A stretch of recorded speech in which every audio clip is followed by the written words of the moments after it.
Every time the G-Man get inside the TSU 20-yard line today, they will be inside the CenturyLink red zone. CenturyLink is a proud sponsor of TSU Athletics.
Seniors are on the 2017 G-Man football squad, and 2 student managers are making their final appearance before the home crowd this afternoon.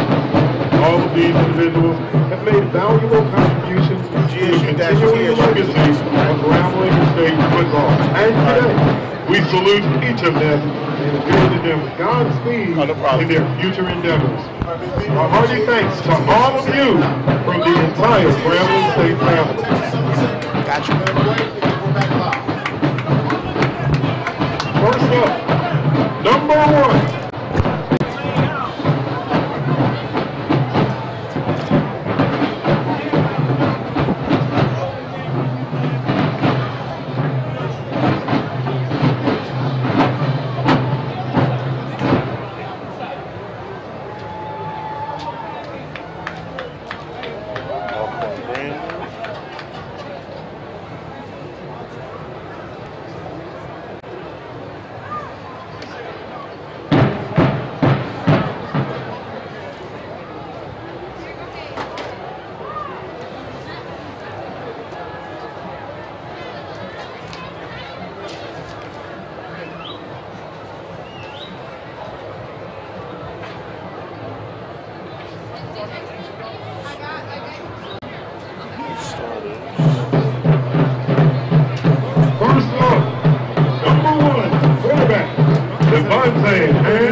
A criminal justice major from Dallas, Texas.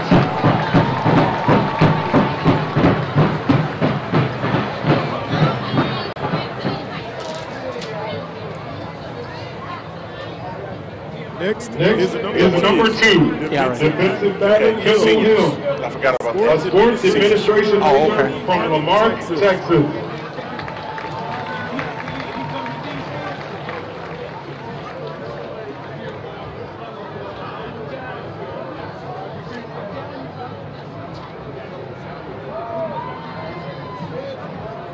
Number 4, running back, Mr. Excitement, Martez Carter. A criminal justice major from Monroe, Louisiana.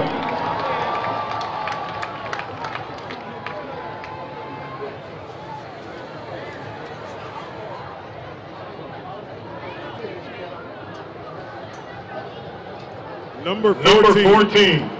Defensive back, Decavion Rockwell, a criminal justice major from Mount Pleasant, Texas.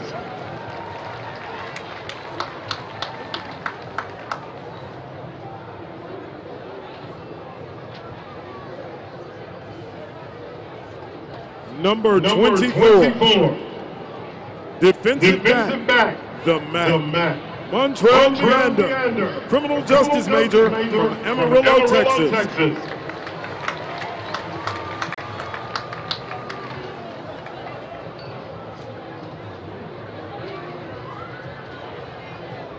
Number 30. Defensive back, Derek Dixon, a criminal justice major from Dallas, Texas.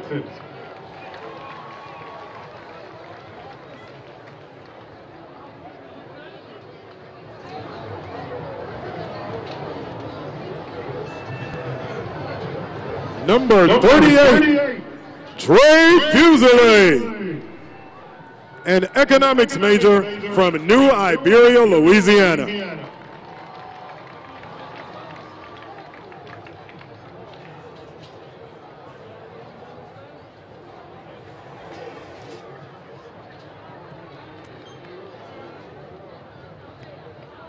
Number 43, defensive back, Diamante Johnson, a kinesiology major from Plain Dealing, Louisiana.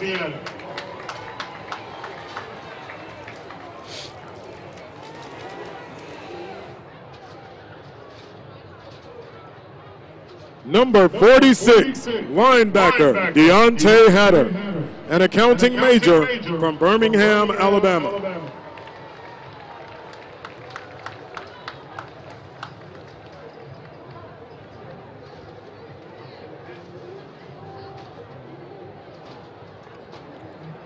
Number 48, defensive back, Jatarius Pouncey, a criminal justice major from Bossier City, Louisiana. Our feet during the breaks so we can talk to the people on the side. Okay, thank you. Number 78, offensive lineman, Trenton Scott, a sports management major from Huntsville, Alabama.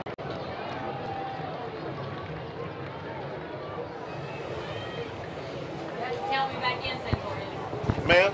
Count me back in. Yes, ma'am.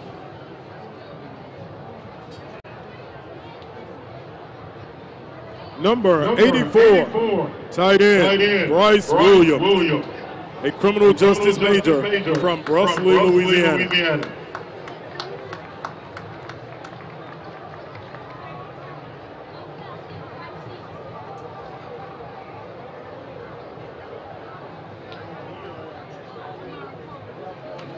Number 90, defensive lineman Malik Webb, a criminal justice major from Portland, Oregon.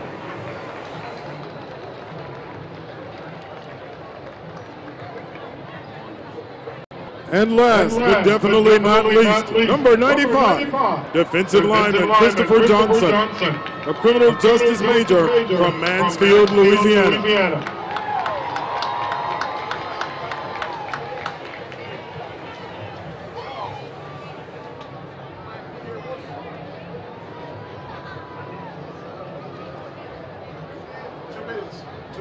Next up, the student managers. Kiara Rochelle, a kinesiology and sports management major from Bossier City, Louisiana. And Trey Jackson, a criminal justice major from Atlanta, Georgia. Hello. Hello. Got less than 2 minutes before we go online. Gotcha. Who's the cameraman on the field? DJ. All right, good.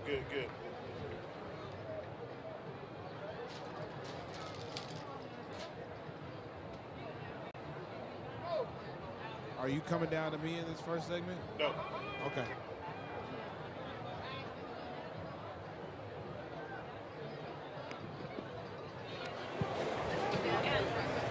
Okay. Game's at 4:30 this year? 4. Classic. It's news to me. I thought it was at 4. Yeah. Today's pregame music is brought to you by DJ Twin.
State University. It is time for GSU football. Grambling Tigers getting ready to battle in homecoming 2017 against Texas Southern University, Santoria Black, along with Aussie Clark, the minister of broadcast. The and we'll be GSU joined Department by of Nick Athletics. Harrison and Wilshawn Jones down on the field in just a little while. First of all, Aussie, big game here for the Grambling Tigers, and for a lot of reasons. Of course, the Tigers want to have a good showing today. One of the things that Coach Fobbs did talk about was making sure that at no time did they play to where their competition is. They wanted to make sure that they came out and played their game, their Tiger brand of football. As a matter of fact, what Coach Fobbs actually alluded to this week, Santoria, during an interview, he talked about not letting your eyes deceive you. Just because what you see on paper is not necessarily what's going to be out there on the football field. This Texas Southern team, even though they haven't won a football game, they've been in most of the games this year. So you have to raise your level of expectation when it comes to playing a team like Texas Southern, because the first time you take your eyes off the prize,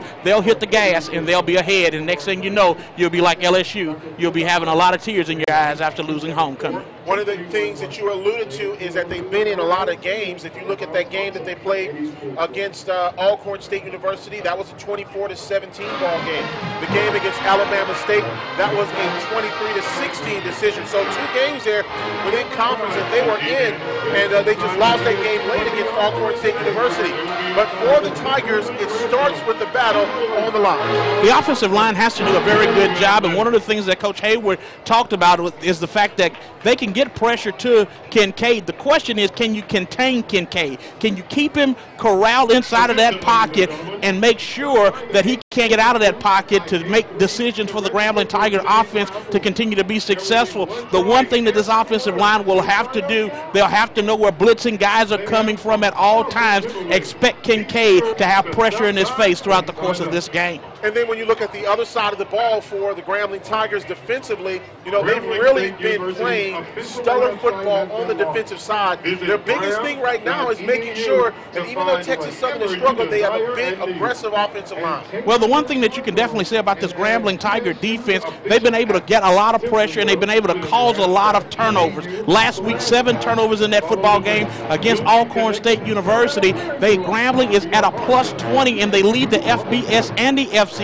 in turnover margin. So right now, the Grambling Tigers have to rely on what they've been able to do well all year long. The defense has been the glue that has kept this team together, and now you're starting to see the offense come around and support that defensive unit. But this defensive unit is as solid as any defensive unit that Grambling State University has had in quite some time, and it starts up front with those guys getting pressure in the backfield. Absolutely. We'll talk about Texas Southern a little bit more in just a few minutes, but of course, homecoming 2017, and honestly, I've had a chance to visit with a lot of fans, had a chance to visit with the president a little bit at the Super One and tailgate sponsored by the Lab, and all of the great things that have been going on. And you know, the consistent thing that you're hearing, and I'm looking at traffic that's still coming in on R.W. Jones. Traffic has been steady and been all the way out to the interstate since right around 8 o'clock this morning. Well, we made it here somewhere around in the neighborhood of 10 o'clock, Santoria, and you know that we actually had a hard time trying to get into the stadium for the first time in a very long time,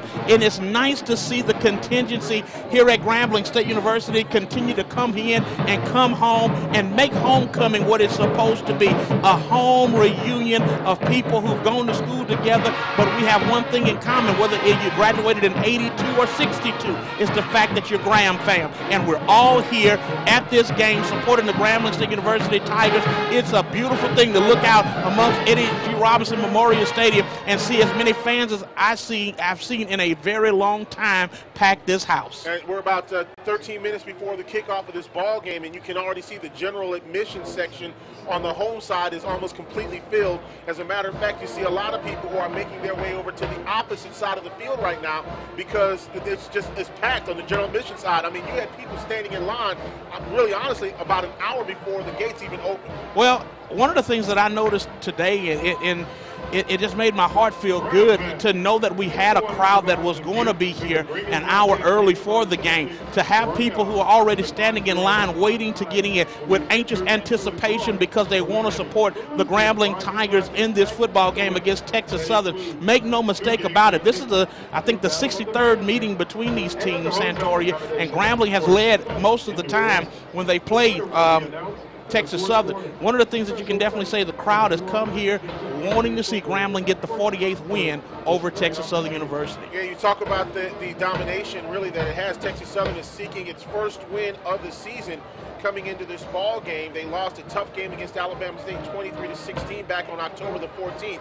Against the Hornets, Texas Southern jumped down to an early 16-3 lead. So it's not a question of whether or not Texas Southern has the ability and has the offense. I think the question here is, how does Grambling start this football game out? So that's the biggest thing. But just a little bit more on the atmosphere here. Honestly, it's really been crazy. As a matter of fact, we saw some of the RVs start to come into Eddie G. Robinson Memorial Stadium on Wednesday, and I was going around seeing some people that I haven't seen in a long time, talking to some of the tailgaters, and really this has been one of the most anticipated games of the season. So many people, so many bands, fans who have come from all over the country. I even saw some servicemen who actually flew over on leave. They flew over from Asia to be in this ball game. Well, that tells you a lot right there about the love for Grambling State University, the love that those men have serving their country and then coming home because they want to be at home for homecoming, because it's just a great reunion. You talked about the RVs.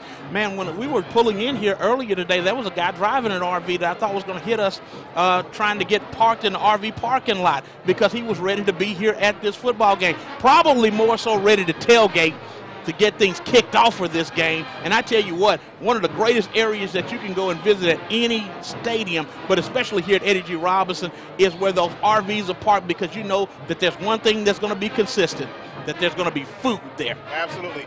Nissan is a proud supporter of Grambling State University Athletics. When you're looking for a new car, all you got to do is go online and go to choosenissan.com today.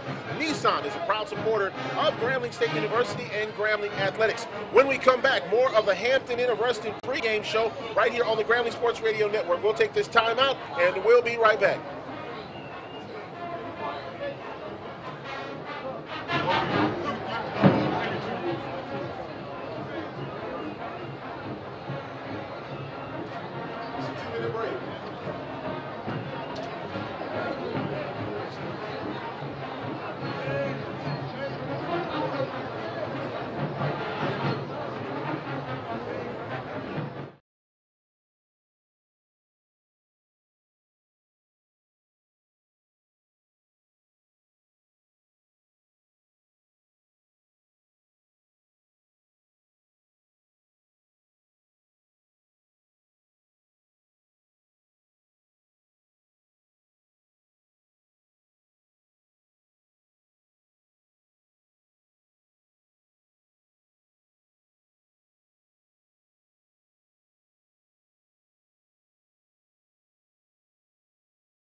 Guard. Here's the under the leadership of Lieutenant Colonel Aaron G. Steele. Gentlemen, please remove ground.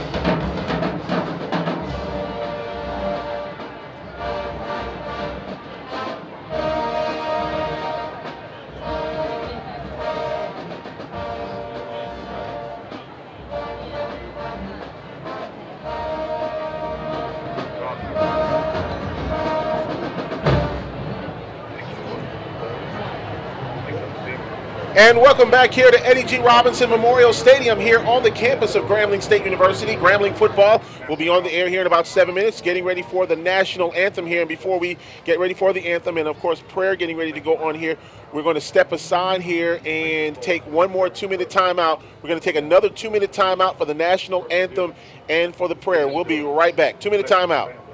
Thank you for the staff, coaches, and all of those that make up this great university. God, we thank you for the homecomers who came. We had to take a break because we celebrate this great day. We ask that you would be with both teams today. We're praying for great competitorship, competitiveness, God. Let all be done for your glory. Nevertheless, you let your will be done. In Jesus' name, amen.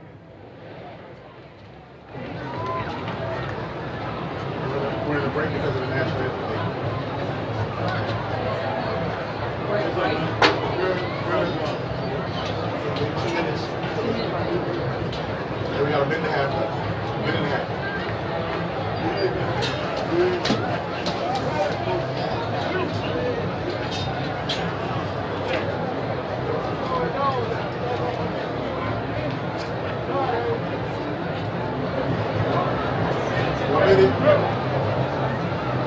When we come back from break, we're going to go ahead and say you're listening to the national anthem. 1 minute.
Yes, let's go. Count me in. How much time? How much? 10.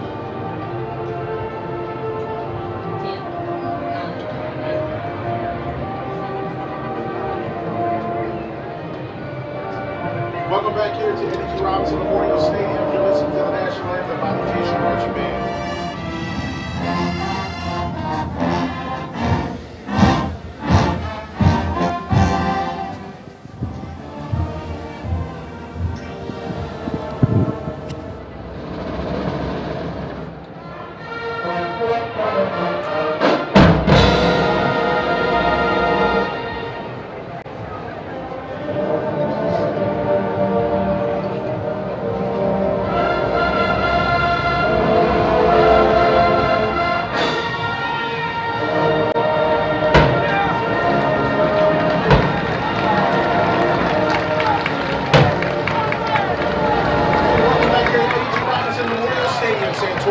Along with Ossie Clark, bringing you today's action between the visiting Tigers from Texas Southern University and the Grambling State University Tigers. Of course, both teams named Tigers will be referring to Grambling as the Tigers and then Texas Southern as Texas Southern University. Okay, we're going to bring in our third member of the broadcast team down on the field, Mr. Nick Harrison, the professor of the group. Nick, getting ready for the the coin toss, and all the seniors are coming out onto the field as honorary captains. Yes, absolutely. You know, that's something that we talked about earlier today. I got a chance to talk to a couple of members of the coaching staff, and that's one thing they were concerned about, not just it being homecoming this weekend, but also senior day and the distractions that come along with it when family members come in, when friends come in to celebrate with those guys who may be playing their last game with the Tigers.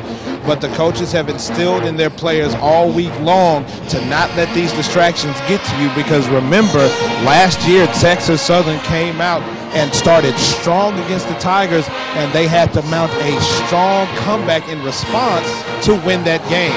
So they want to start out strong, and they want to get the distractions out of their heads to get ready for today's matchup. All right, the coin toss getting ready to happen at midfield. Devontae Kincaid, Kendall Hill, Martez Carter, Zacavion Rockwell, Montrell Meander, Derek Dixon, Trey Fusile, as well as Deontay Hunter, Terry Pouncey, Trent Scott, Bryce Williams, and Caleb Wells, all the seniors for the Grambling Texas Tigers. Southern, you're the visiting team, you get to call the coin toss. This is your heads, and this is your tails. What's your choice? Tails is his choice. Tails is his choice.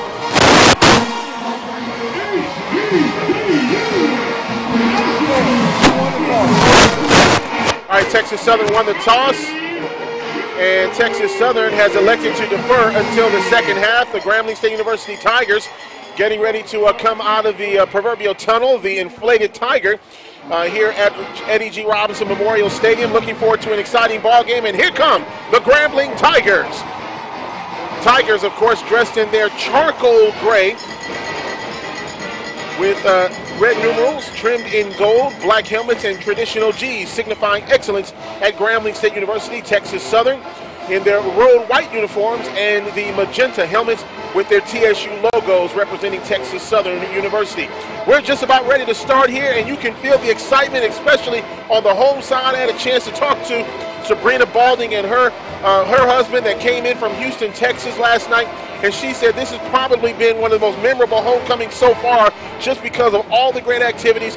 Mays and Frankie Beverly last night, of course, all the things that have gone on so far today, one of the biggest parades that there have been in a long time, and then, of course, now at the ball game. Well, I'll tell you what, Santoria, every single year that you have an opportunity to come back to Grambling State University, it is memorable, and one of the greatest things that you can possibly have happen to you is to come back home and feel the love and excitement that's here at Grambling State University. Not only that, to see the growth that has happened here at Grambling State University over the years. What a wonderful job the staff here at Grambling State University continues to do to make Grambling State University a great institution of higher learning, but also a great institution where people can come back and enjoy athletic events like this one today.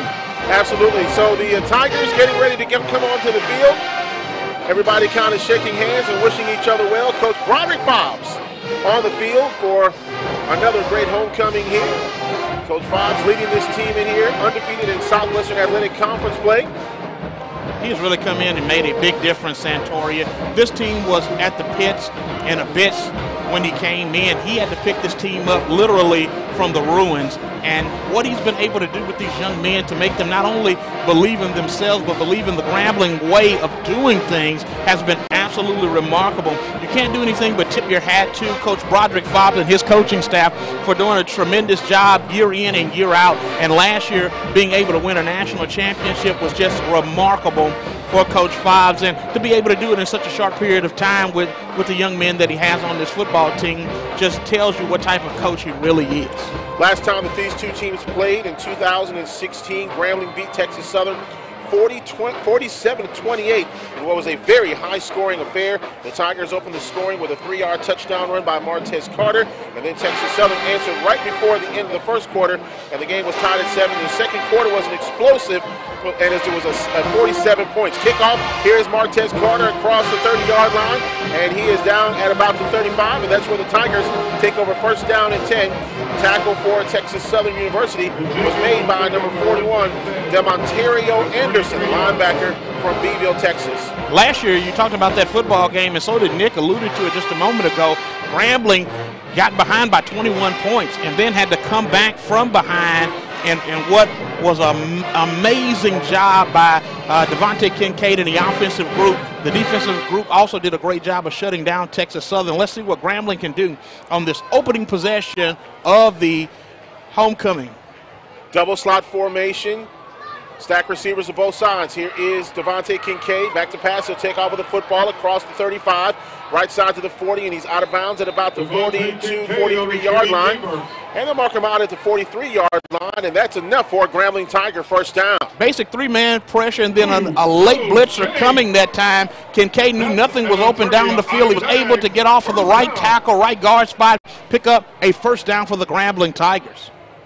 Devontae Kincaid had 15 yards rushing in that last game against Alcorn State. Now Martez Carter with the ball, 45, 50, still on his feet, and he goes out of bounds in Texas Southern territory at about the 39-yard line. First down, Tigers. Nothing happening in the middle of the football field. Good job that time by Texas Southern University of plugging up all the gaps, but Martez Carter playing peekaboo. Playing hide-and-go-seek, gets around the left edge and was able to pick up a first down. 5 receivers set now for the Grambling Tigers. Trips to the near side, 2 receivers to the far side.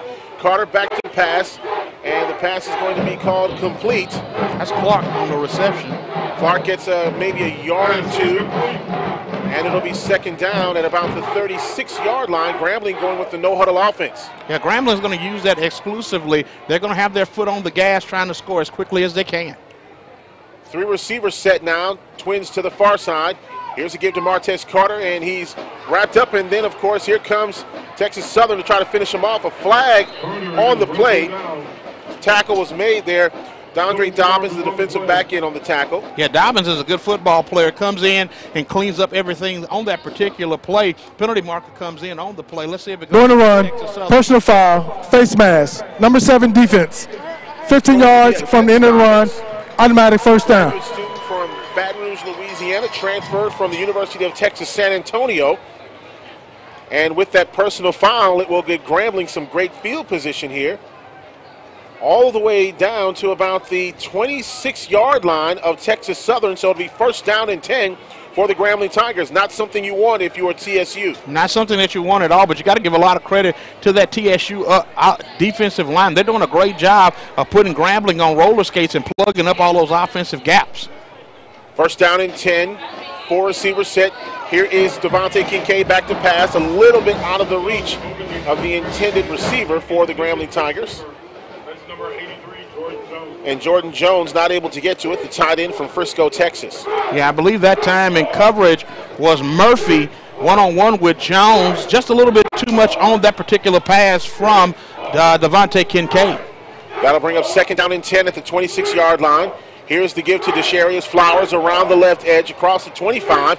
Flowers is wrapped up at about the 20-yard line, but he took a few Texas Southern defenders with him, and it will be third down and about 4 yards to go.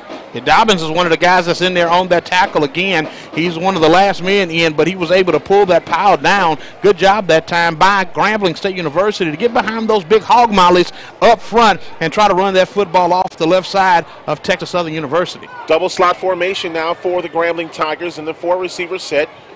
12:54 remaining in this first quarter of play. Devontae Kincaid looking, going to his right. Caught by the receiver. And that looks like it's going to be Clark on the catch. Darryl Clark, the wide receiver from New Orleans. Good job that time by Grambling State University, running the little check route. Outside man runs in, the inside man runs a corner route. Good protection that time because it was 7 men coming after Devontae Kincaid. He had plenty of time to set his feet and make the throw, and Clark does a good job going and making that play. Looks like Dre Fuselier is in the ball game now for the Grambling Tigers. Is that you? That looks like Carter. Carter in the game then. Going first down and goal for the Grambling Tigers. The give to Martez, and he slips right at about the 10-yard line, and they'll call him down at the 9. Yeah, that time he just lost his footing going right up the middle of the football field that time and was trying to make a cut, and his feet just went out from under him that time. You give that tackle to the 11-yard line or somewhere around thereabout. So that'll bring up second down and goal here for the Grambling Tigers as they change some personnel here in the ball game. Still 15 left on the play clock for the Tigers. I wouldn't be surprised to see if they try to stretch and get to the edge because it's one-on-one coverage out there. Single receivers to both sides. Here's a pass going towards the corner, up, and it is caught. Touchdown, Grambling State University. Nothing special about what was happening there. That's a fade route going into the end zone, and an outstanding job by the wide receiver for Grambling State University to get up and make that particular play. Plenty of time, three-step drop, balls out of the hand. Defensive back never turns his head to locate the football, and that's an easy pitch and catch for Grambling to start this football game. Marquise Kegler with the touchdown. He had one in the game against Alcorn State University. Extra point try. It's up. It is good. Timeout on the field with the score. The Grambling Tigers. They strike first here at homecoming 2017. 7-0. Tigers on top. We'll take this 1-minute timeout. 1 minute.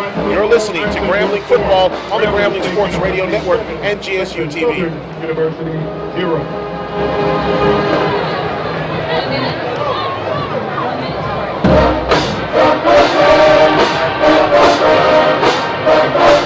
Today, we show our appreciation for Ms. Roberta Jamison Myers, GSU alumni in 1957, for her generous investment of $20,000 to Grambling State University to support athletic scholarships. Joining Ms. Myers on the field is her son, GSU tennis and bowling coach Kenneth Myers, along with the University President Richard Gallo Jr. and athletics director Paul Bryant. Thank you.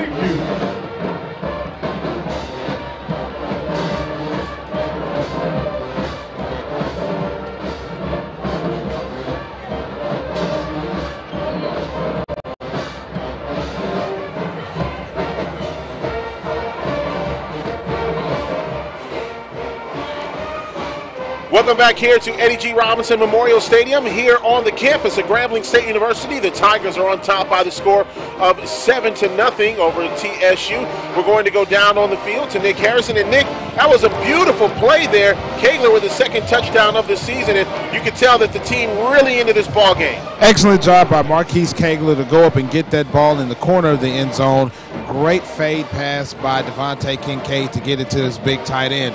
Now the Grambling defense getting ready to hit the field. Got a chance to talk to Everett Todd before the game today, and the game plan for them is simple. They know that the quarterback can make plays when he's given time, and they know they have some good running backs for TSU, but Grambling just needs to play their game and cut down on the defensive penalties. I talked about the penalty situation with Coach Todd as well. He said that that's mostly because of over-aggressiveness by the defensive players. They want to make a play so bad that they get caught up in the moment and they're just overly aggressive. If they can kind of cut back on that, which is going to be difficult for some young men like that, if they can cut back on that, it should be smooth sailing for the Grambling defense today. Back to you guys in the booth. All right, thanks a lot, Professor. We got to, I'll tell you what, 7-0 here. Grambling on top early on in this ball game. 11:26 remaining in this first quarter of play. And honestly, that's what Grambling wanted to do. They wanted one of those kind of touchdowns that set the tempo of this ball game. And it was a good drive for the Grambling State University Tigers to be able to set the tempo for this football game. Way to start the homecoming festivities for Grambling State. Mark Orozco kicks the ball out of the end zone. It'll be first down and 10 for Texas Southern University after the touchback. Hey, just want to make this note here and really kind of give a little bit of pub to Mrs. Luberta Myers. Miss Jamerson Myers, who was a GSU alum of 1957, made a generous investment of $20,000 to Grambling State University to support athletic scholarships. Of course, she is the mother of GSU tennis and bowling coach Kenneth Myers.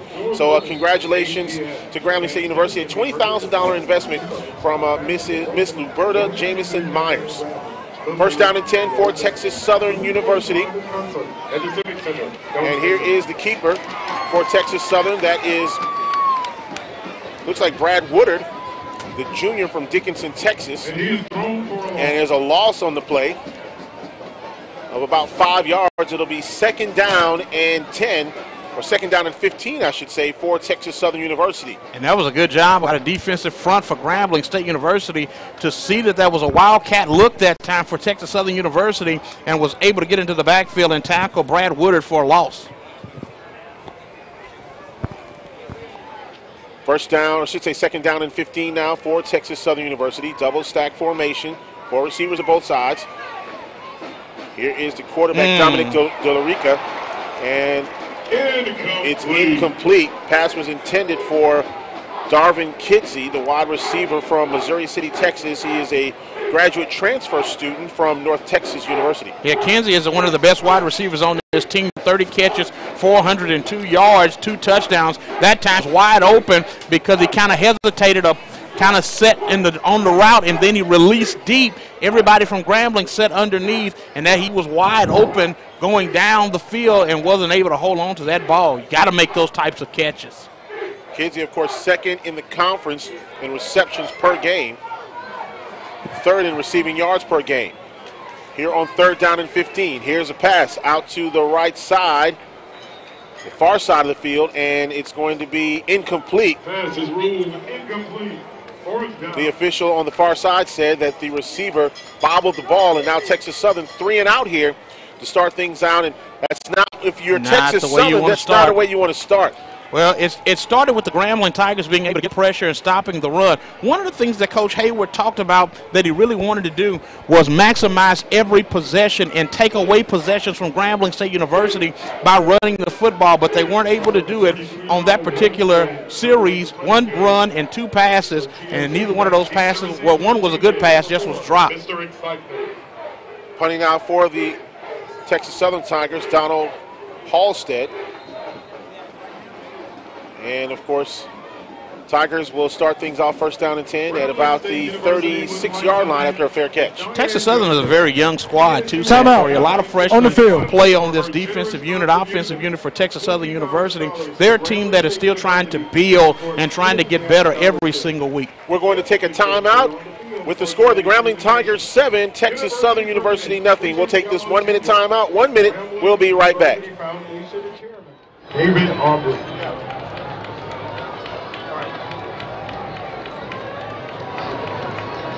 Let's do that for a second, okay? This is we're going to do a live interview on the field at halftime. It's going to be the first segment after breaking with Chad Williams.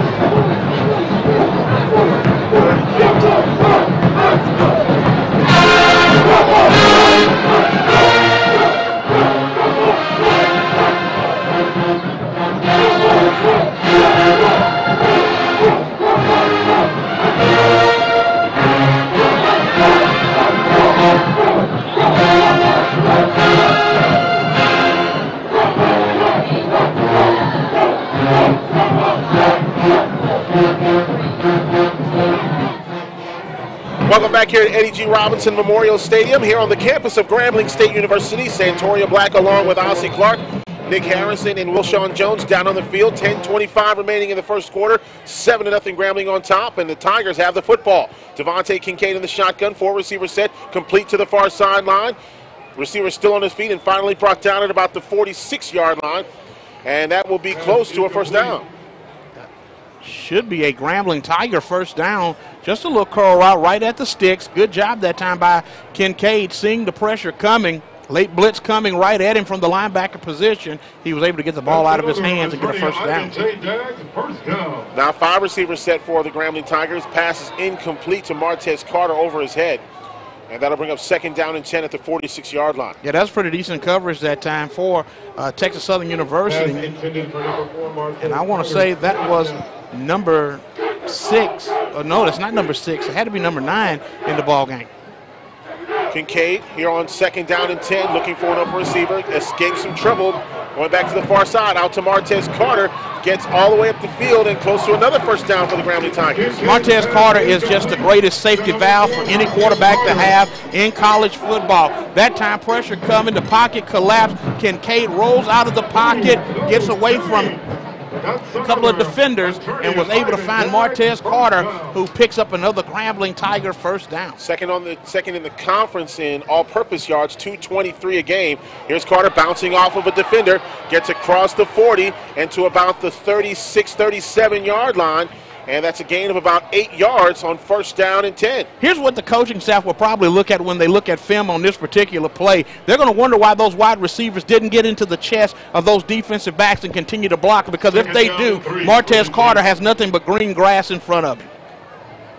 Carter averaging 79 yards a game rushing the football. Coming into the contest now for the Grambling Tigers is Darrell Clark. He's actually averaging 6 yards a carry on top of that, Sam. Double slot formation. The wide side is the far side of the field. Here is Devontae Kincaid looking, trying to find something. He's got all day to pass the football, and it's incomplete over the head of the receiver on the far side. That looked like Pass is incomplete. trying to find out who that is on the opposite side of the football there. I know that's Joshua Murray who took out the wide receiver on that play.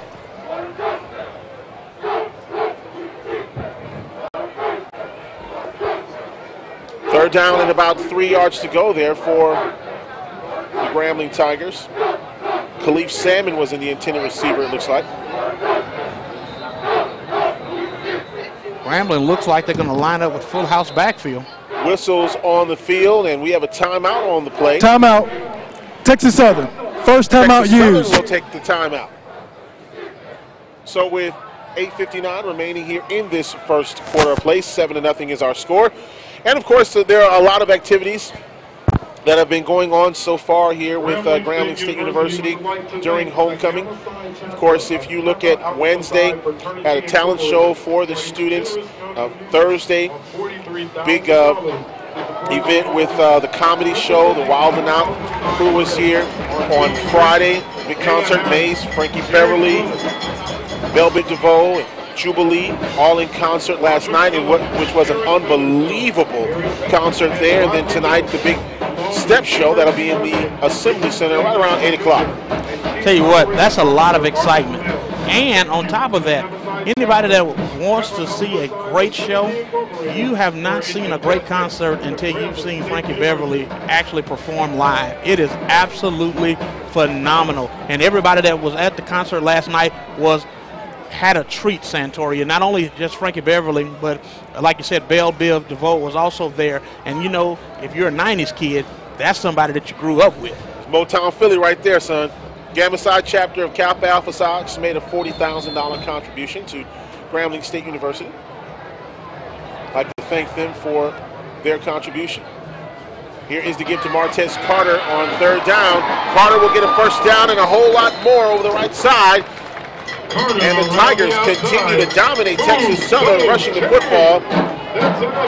First down and 10 for the Tigers at the 20-yard line. Yeah, you're seeing Grambling State University did a great job that time. Tight end in the ball game. They were able to hook the end. Martez Carter was able to get to the edge, and then it was first down all the way for the Grambling Tigers. Dre Fusilier is in the ball game for the Grambling Tigers in the backfield with Devontae Kincaid.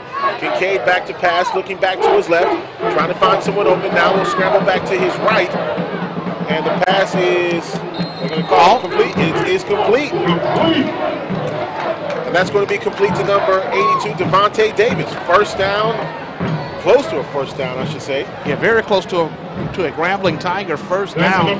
Good job that time once again by Kincaid. He got out of the pressure.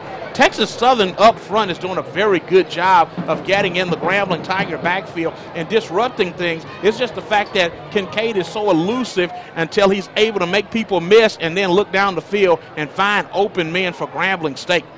Devontae Davis had 14 catches coming into the ball game, averaging 30 yards a game. There's a little pitch out. And that looks like it's going to be Khalif Salmon.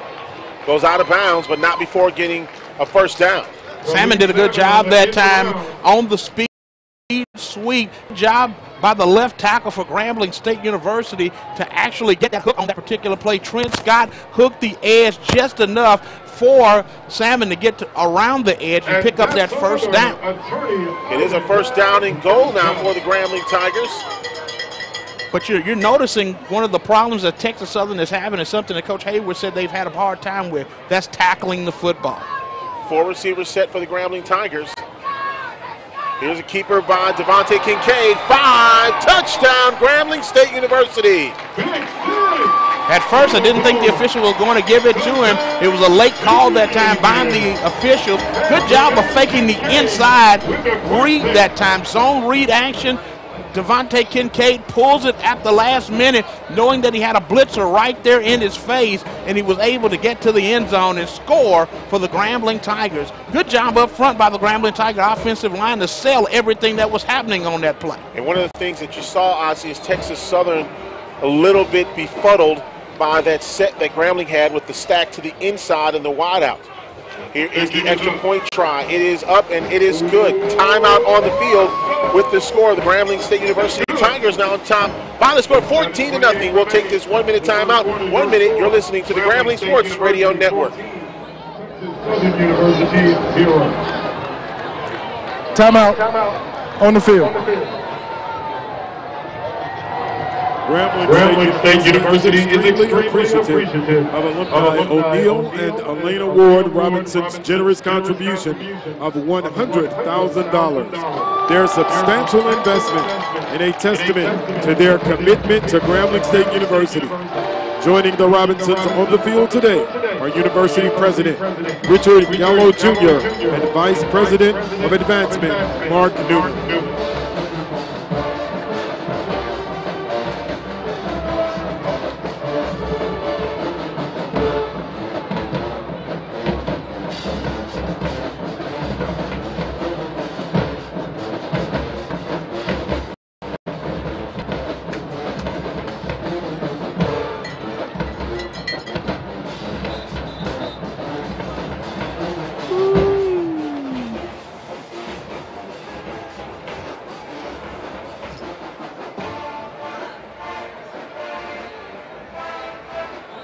Welcome back here to Eddie G. Robinson Stadium here on the campus of Grambling State University, and boy, the presentations just continue. A $100,000 presentation on behalf of alum O'Neill and Elena Ward Robinson. Their contribution of $100,000 is a substantial investment and is a testament to their commitment to Grambling State University. So thank you so much to O'Neill and Elena Ward Robinson for their donation. All right, we've got the Grambling Tigers on top by the score of 14-0 with 7:28 remaining in this first quarter of play. We're going to go down on the field to Nick Harrison in just a little bit. Here's the kickoff, and it comes down to Texas Southern University, and it goes down to Tyler Cook. Cook gets across the 20-yard line to about the 23, and it'll be first down and 10 at that point. Well, I tell you what, coming up at halftime, and we're going to see what that flag is about right at about the 20 here in just a second. Coming up at halftime, Nick Harrison will have a very special guest, Chad Williams, of course, now in the National Football League. Tell you what, nobody can talk about how good Chad Williams is in Santoria like Nick Harrison can. It's amazing how Nick on the return team, number 18. Tags to people's names. Half the distance everybody to the goal. Remembers. First and 10. Remember because they nicknamed him the Chad while he was here at Grambling State University. Chad has gone on to do some amazing things with the Arizona Cardinals, and it's just nice to have him here back at home for this particular football game. Penalty on Texas Southern University backs them up half the distance of the goal line. They already struggled a little bit offensively in their first series, and now they're backed up all the way to their own 10-yard line. First down and 10, double slot formation now for TSU. Delaria in the shotgun now for TSU. Has to pick the ball up off the ground. Here's the pass, and it is complete. Pass is complete from number 1. And that's going to go to number 14, Tracy Johnson Jr. from St. Petersburg, Florida. Yeah, he did a good job of just running the route that time. Good job that time by the quarterback, Delira, to be able to pick up that ball off the ground and make a completion with pressure coming. Here's Delaria with the pass. And it's caught and fumbled. Ball is on the floor. And it looks like Texas Southern will recover the football. And they're just going to call it an incomplete altogether. The officials saying that pass was incomplete. He never maintained possession of it. Three-step drop, hitch route for Texas Southern. Yeah, that ball was out of his hands before he even really had possession of it. Good job that time by Grambling in coverage. Darvin Kinsey was the intended receiver.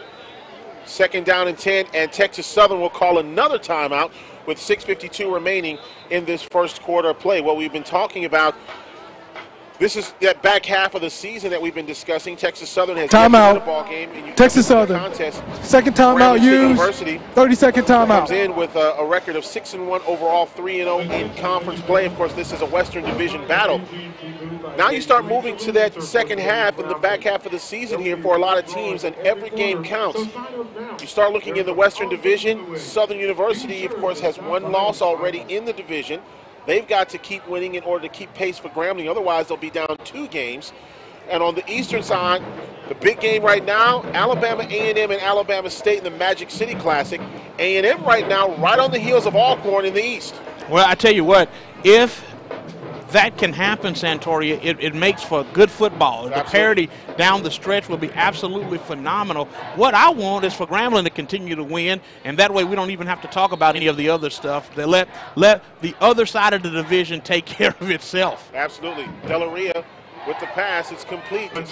Just a little short of the Texas Southern University first down screen pass set up to the far side of the football field. They had everything set up just the way that they wanted. Just at the last minute, I believe that was Derek Dixon who was able to get a hand in for Grambling and make that tackle. Third down and about a yard to go here for Texas Southern, and this is where it's manageable if you're TSU. 4 receivers set. Delaria tried to make a quarterback sneak, and he was not sneaking anywhere. As a matter of fact, may have lost a little bit of ground, and it'll be 4th down for Texas Southern, loss of about maybe a half a yard on the play. I believe that was DeAndre Hogue who comes in and makes that tackle for Grambling State University to be able to keep that 4th down where it needs to be. Good job that time by Grambling, 3rd down and some change that time for Texas Southern, but keep it at 4th down where Texas Southern will have to punt the football away. That's something that Coach Graves has been preaching to the defense all day. Stay in your zone unless the quarterback comes past the line of scrimmage. If you know where the quarterback is going to be, stay where you are. Do not get out of your zone. Excellent job by the Grambling defense on that play. Malik Rout will call for a fair catch at about the 29-yard line. It will be 1st down and 10 at the 29 of Grambling. When we come back to live action, 5:24 remaining for today's ball game. Homecoming 2017 next week. Tigers will hit the road. They'll take on Arkansas Pine Bluff, and then they'll move forward and have Alabama State before having a week off before the Bayou Classic. So 3 games left in the regular season for the Grambling State University Tigers here in 2017. Tigers will start out in a 4-receiver set. Twins to both sides. Wide side is the near side of the field. Devontae Kincaid in the shotgun. Here's Kincaid back to pass, looking over the middle, incomplete. We forgot to mention earlier, Santoria, that Sean Jones is not playing the linebacker position right now for Texas Southern University. He's out of the ball game for a targeting penalty that took place against Kennesaw State. But right there, the linebacker stepped up and made a big hit on the receiver. Brooks was the intended receiver, and this time the pass is complete. And Geist still on his feet. Finally down, fumbled the football, still on the ground. Texas Southern recovers it. Joshua Murray, the defensive back from Houston, Texas, has the football at about the 45-yard line. 1st down and 10 for the Grambling for Texas Southern University. I'm going to try to look at the replay screen here, Sam, to see exactly when that ball came out. That was a good pass that was in the hands of Quentin Geist. Geist was able to get away from the defender, and I believe that's number 30, Archie Rice, who was able to pull that ball away from Quentin Geist. So the Tigers give the ball away to Texas Southern University. They will have the ball at the Grambling 47-yard line. First time they've been across the midfield stripe all game. 4 receivers set here for Texas Southern. Double stack formation, now a man in motion. And that's going to be Brad Woodard. Here's Delaria with the pass. Go all the way up in the air, and it is incomplete. Wow. Falls short. As a matter of fact, Kinsey turned around and he slipped. He was trying to come back to the football, and that ball hung up in the air for a long time. I think the wind played a little bit of a role in that as well, but Kinsey was open immediately, Santori. As soon as the motion happened, everything up front took place. All he had to do was get that ball out there to him while he was still in stride. The defensive back was still over on the hash, or the safety was on the hash. That's an easy pitch and catch. Another opportunity for Texas Southern that's just squandered. And got a timeout here on the field. And Grambling will take the timeout, and Coach Fobbs is extremely upset. Grambling, first timeout used the time. He's mad at Dixon. 30 seconds. We have 30-second timeout here taken by the Grambling State University Tigers. Pass on a couple of scores from you from the Mid-Eastern Athletic Conference right now with 10 minutes and 44 seconds left to go in the fourth quarter. It is Florida A&M on top of Morgan State, 27-24. In the third quarter with 14:50 left to go is Howard on top of South Carolina State, 21-10. Norfolk State and Savannah are tied up 6-6. That game is in the third quarter with 12 minutes and 49 seconds left to go. And at halftime, North Carolina Central continues to dominate, is on top of Delaware State 28-7. Well, as we look forward to the Celebration Bowl down the road a little bit, you look at the MEAC, and it's going to come down to probably the same two teams as it did last year, North Carolina A&T, North Carolina Central in the Aggie Eagle Classic.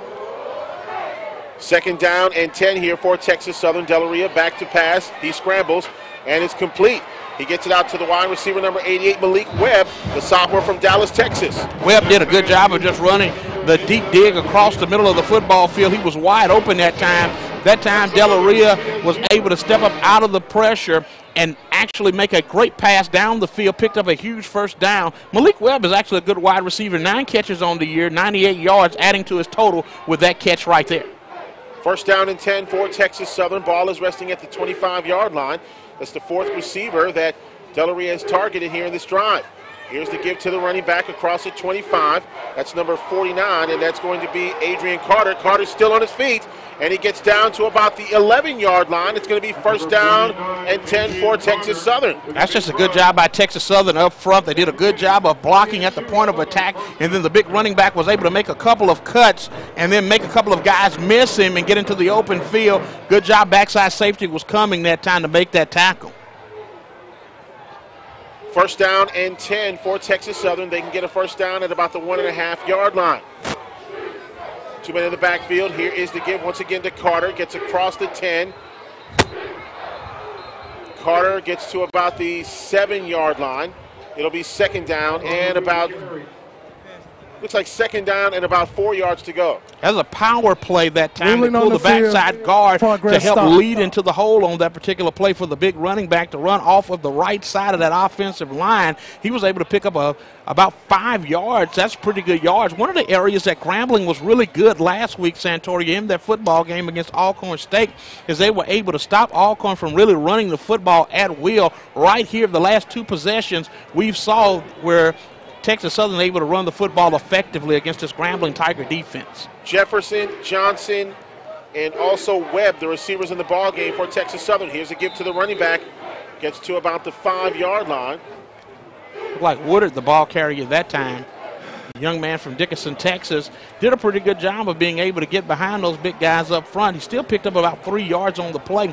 Here's where Grambling will have to hold tight on a third down and call it, 4 yards? Third down about 3. They can get a first down at about the 1.5-yard line. Still about 2 minutes left to go here in the first quarter of play. Grambling up 14-0. You don't want to give up any points to Texas Southern and make them think that they can stay in this ball game with you. Darius Mitchell in motion now for Texas Southern. Here's Delaria going back to the other side. Incomplete.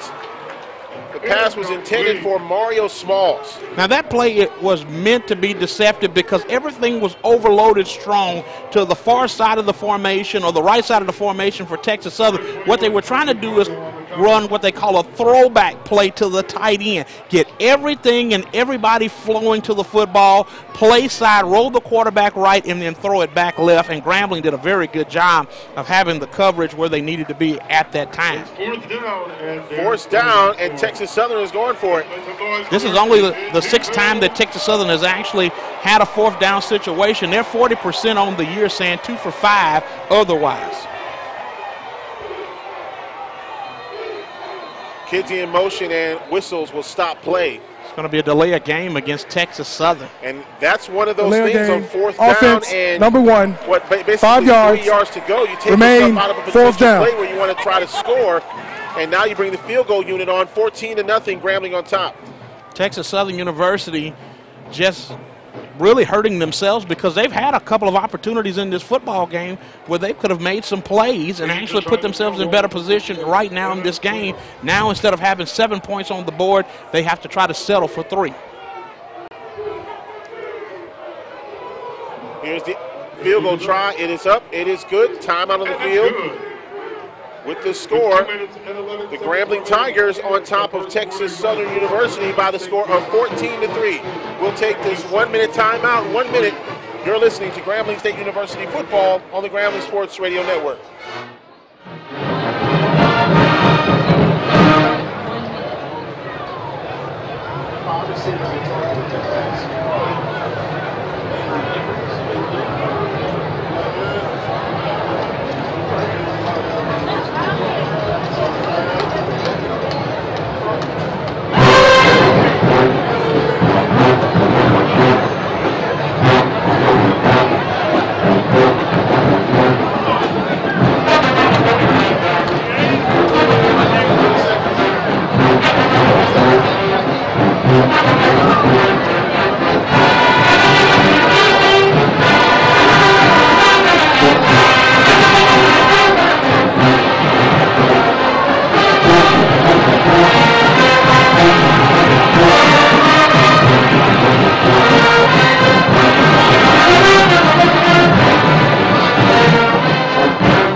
Back here to Eddie G. Robinson Memorial Stadium here on the campus of Grambling State University. The Grambling Tigers on top by the score of 14-3. A short field goal by Texas Southern University. Aaron Cuevas puts 3 on the board for TSU. Here is the kickoff, and it's going to be a low kickoff that'll stay on the ground, and Grambling will get the ball at about the 36-yard line after one of the up men covers on the ball. Well, if you notice, Grambling on the return actually has the hands unit out there. Martez Carter out there doing the return duties as well for Grambling was the deep man. But Grambling has all their skill guys up, making sure that if Texas Southern does decide to kick it onside like they did Santoria or Squibb kick it, they have the right guys in the right place who are able to help stop what TSU was trying to do. First down and 10 for Texas Southern University, I should say for Grambling State University. Tigers on top 14. The football will be placed at the 36-yard line.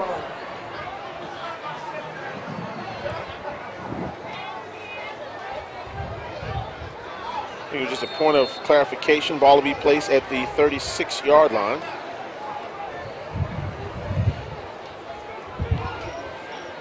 Ooh, that's nice open field tackle.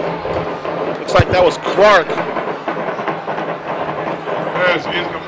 And a loss of about 3-4 yards on that play. That is just a good job that time by the safety for Texas Southern University coming down the hill, making that tackle. Actually, Texas Southern has 2 number 5s that play on this football team, and the second number 5 is not listed right now, Sam. Here is Devontae Kincaid back to pass, looking, and it is complete. Across the 45, first down territory. Grambling State University picks up some great yardage. Khalif Salmon on the catch out to about the 49-yard line. McCanty is the linebacker that makes that play for Texas Southern University, but a good job that time by the wide receiver sitting down in the zone, making the catch, moving the chains again for Grambling State University. Tigers, first down and 10. Here's a give to Martez Carter across the midfield stripe. Gets into Texas Southern territory at about the 48-yard line. Carter running behind the big offensive line of Trent Scott and Darrell Brown. Both of those guys are big old fellas, 320 and 325 respectively, off the left guard and left tackle spot. That's a lot of man to run behind.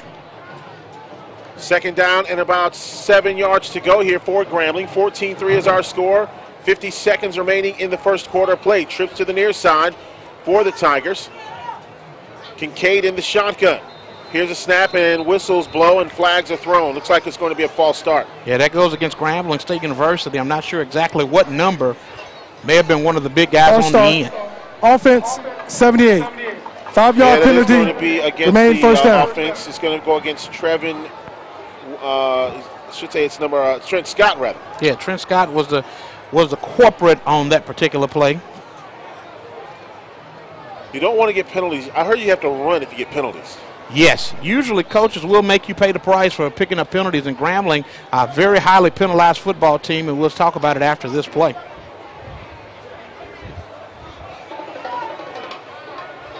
Screen set. The screen gets across. When you've already been in practice an hour and a half, Santoria, is no fun whatsoever.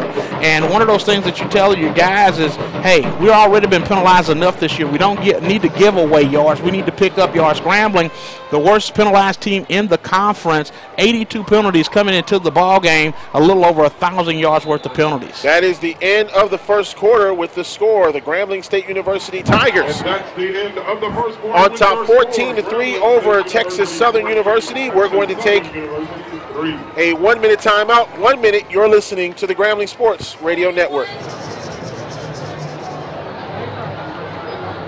Ladies and gentlemen, we present to you Miss Grambling State University 2017-2018 and her royal court.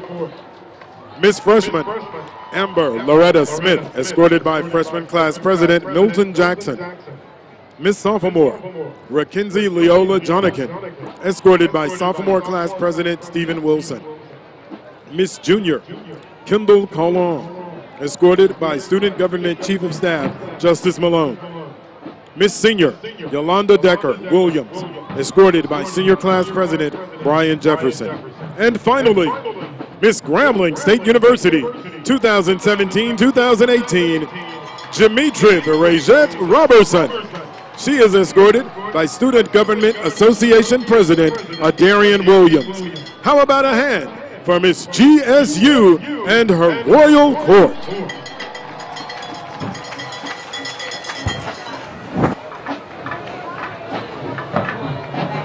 Back here at Eddie G. Robinson Memorial Stadium here on the campus of Grambling State University. We'll go back down on the field to Nick Harrison, the professor of the broadcast, in just a second. Third down and about 6 yards to go for the Grambling Tigers, who are already on top 14-3 as we get ready to start the second quarter play. And they were about to start play before the court even got off the field. Yeah, you got to allow them to get off the field, and you must allow the officials to put the ball in play. Yep.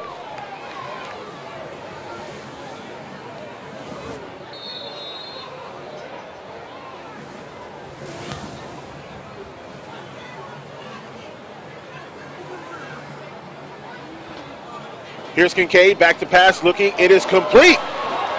For big yardage, 30, 25, 20, 15, 10, 5, take it to the house, touchdown, Jordan Jones, the tight end, and Grambling now on top, 20-3. Good job that time by Devontae Kincaid, knowing that he had the shallow cross that time, or the mesh route coming across by Jones, and Jones was able to do the rest. He was able to turn it up, get up the field, put it, and take it to the house, big fella.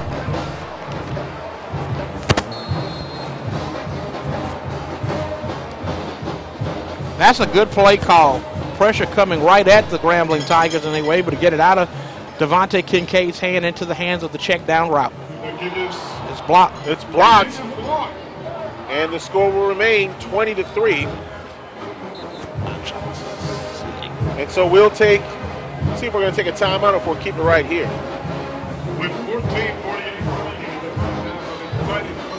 One of the inside interior guys looked like a 50 number, saying that blocked that kick, could not get it. Pressure coming right up the middle. But going back to the replay, good job that time by Jones being able to make the catch, and then the big fella shows you how much speed he really has, because he was able to outrun just about everybody on the, well, not just about, he outran everybody on the Texas Southern defensive unit. Only one man tried to make a tackle, and it was a shoestring attempt at that. Good job that time by Jones and the Grambling Tiger offense to put points on the board. All right, and down on the field, of course, the professor, Nick Harrison, he's enjoying homecoming activities from a closer point of view. And I'll tell you what, you know, Nick, one of the great things about homecoming is not only do you see players coming back, but You also have dancers, cheerleaders, all kinds of people that come back. You know, one of the main attractions of Grambling State University's homecoming is the alumni band that performs their own halftime show every year. There are people who come in specifically for that, and they practice all week, much like the world-famed Grambling Tiger Marching Band does. They're out in front of the Performing Arts Building every night, practicing just like the band, trying to get ready for homecoming. It brings up old memories for them, but it's something that they really enjoy to do, and it's something that alumni like myself love to see every year. Well, the run back there looks like one of the Texas Southern guys almost lost his head. He almost lost his head, Santoria. A high tackle that time in the vicinity, close to the helmet. You got to be very close. The officials today are going to do everything in their power to make sure that they protect guys from taking shots to the head, and that was one of those situations where Grambling was just a little lucky that they didn't come away with the penalty marker on that play. First down and 10 here for Texas Southern University. 20-3 is our score. Tigers are on top. First down and 10. Here's Delaria. Fakes the handoff, and he is going down. Good job that time for Grambling State University. Percy Cargo gets to the quarterback who play actions underneath, rolls to the right, and Percy Cargo was full head of steam down I-20 making the tackle. Well, Texas Southern doesn't do themselves any favors, and one of the issues that they did talk about as well this week is they have to make sure they pick up the blitzes and they block extremely well on the line. Well, the one thing that 3-3 does to you, Santoria, it puts a lot of pressure on you, and you never know where the pressure is actually going to come from because last minute they change. Here's a give to the running back. Gets across the 15 to about the 16-yard line. Gain of about a yard on the play, and it'll be second down and about 20. And when I say it changes, it's because the parts will move. You'll see them line up one way, and then before the snap of the ball, they've already moved into the spots where they're going to come from. So you have one call made initially at the line of scrimmage, and then you have to make it a quick adjustment, and sometimes you can't adjust as quickly as the defensive parts are moving. Third down, bunch formation and trips to the near side. One receiver to the far side. Here's Delaria with the pass. Over the middle is complete. Wow, what a hit by Percy Cargo. Not allowing the receiver. That's going to be looks like number 12. And that's going to be Carter Jefferson, who paid for the catch. Tell you what, Carter Jefferson is thinking twice about wanting to catch that football because when he caught it, he thought there was nobody in the middle of the field except Percy Cargo was sitting there waiting on him. And when he did, he lowered the boom on him. Big hit that time by Percy Cargo to bring up a fourth down. Just looking at it on the replay, that's how you lay the hat right there. You think your whole life over again after a hit like that. That makes your teeth chatter just a little bit and your liver quiver. Malik Rout back to receive the punt. Call for fair catch at about the 21-yard line, and that's where the Tigers will take over. First down and 10. Tell you what, if I'm the wide receiver at this particular point, I'm coming over to the sideline. I'm grabbing Dominic Delira by the face mask, and I'm telling him, if you ever put me in that position ever again, I am going to punch you in the face. Is that what they really say on the sideline? I've heard a lot worse, but I got you. I'm cleaning up probably the language that they'll probably use on the sideline to say how much they were not happy about having to take a big hit. First down and 10 for the Grambling Tigers. Here is the give. I think is that Fuselier, I believe, on the carry. Really doesn't go anywhere, about a yard on the play. Second down and about, we're going to call it second. No, it's going to be second down and 11. Yeah, that's Julian Marcantel that comes in and makes that tackle. One of the linebackers for Texas Southern University did a very good job of being able to see what was happening in the backfield, and then he played it right, just like you would tell your linebackers, down the hill to the football. Kincaid back to pass, scrambles, gets out of trouble, flag on the play. Kincaid across the 20 to about the 22. You know what that's going to be. Holding. Yeah. You see that flag in the backfield like that, is definitely going to be a holding penalty, and I believe they're going to call that one against the big right guard, William Waddell, for the Grambling State University Tigers, trying to make sure that his quarterback didn't go down on that particular play.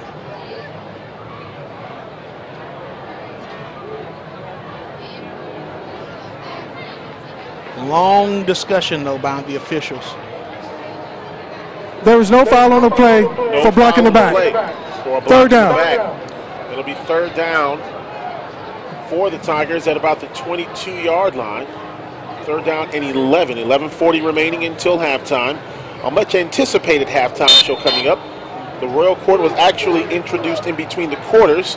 And coming up at halftime, they've got more presentations of people donating to the university, as well as Texas Southern's and Grambling bands, the alumni band as well. Here is Kincaid, back to pass. It is complete across the 35 to about the 37-yard line. It's a first down. Is that Lindsey? It's Devon Lindsey. Boy, you talk about somebody that was out of action for a while. Good to see Lindsey back. Saw him in Ruston this past week, and he said he's just glad to be somewhat back to almost 100%. Well, it's better to be back on the football field playing at, 75%, because at least you're out there on the field contributing. Here's a keeper by Devontae Kincaid, and he's wrapped up at the 35-yard line. He'll lose a couple on the play. That's an RPO play. In other words, a run-pass option play. They fake the inside zone. They allow Kincaid to roll. They have a wide receiver who's bubbling out, and then a couple of other receivers running routes that time. Good job that time by Texas Southern to take care of everything underneath. That way he had nowhere to go with the football. Darrell Clark and Quentin Geist to the near side for the Grambling Tigers. 4 receivers set for Grambling. Clark now in motion. A little razzle-dazzle there. Flea flicker. There's some room. 35, 40. And out of bounds as it goes to Lindamian Brooks, the wide receiver from Austin, Texas. And the Tigers get all the way up to about the 41, 42-yard line. It'll be third down and about 6 yards to go. That's end-around play that time for the Grambling State University Tigers. And they did a pretty good job of actually executing that play. Brooks to the far side. Dre Fuselier is in the backfield. Clark now in motion from left to right. Here's a pass. Complete to the tight end. 50, 45, Jones 40, 35, 30, Jones 25. Wow! 10, 5, Jones all the way down inside the 5-yard line. Gets to the 2-yard line. First down, Tiger. Archie Rice is reconsidering playing football at Texas Southern after being hit by the Mack truck called Jones right there. Jones took his right hand after the catch and did what an old-fashioned mush to the face, or pushed him in the chest that time, and was able to get away. Great job of knowing where he is on the field. Gets the right hand out and said, "Get off of me," right there. Good job. Boy, Jordan Jones just strong arms the defender. First down and goal, full house backfield. Here's Martez Carter, 5-yard line, jumps towards the pylon. Short. And he's going to be short at about the half-yard line, second down and goal. That's a pretty good job by the defense that time, being able to string it out down the line of scrimmage that time. Dobbins is one of those guys who was actually there to help make that tackle.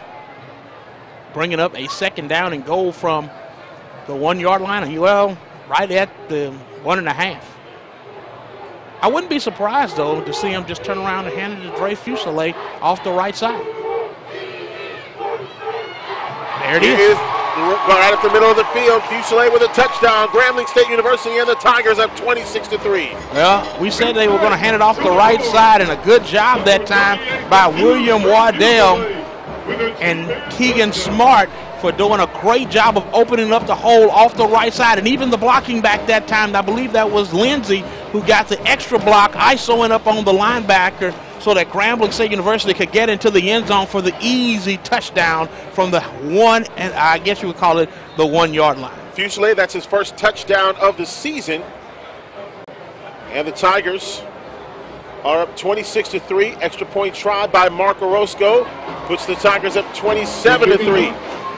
Halftime, I should say 27-3 is our score. Grambling on top of Texas Southern University. 8:50 remaining in this half. Timeout. We'll take a On the 1-minute field. timeout. 1 minute. You're listening to the Grambling Sports Radio Network and watching this broadcast live on the GSU TV YouTube channel. If you want a mini football provided by GSU Athletic sponsor, Origin Bank. You don't want to miss the Bayou Classic 2017 on Saturday, November 25th, live in the Mercedes-Benz Superdome in New Orleans at 4:30 p.m. This year's theme is We Are One. Get your tickets at the GSU ticket office or at mybayouclassic.com. Download the Bayou Classic mobile app to your phone and keep it with you all the time so you can keep up with all the exciting events.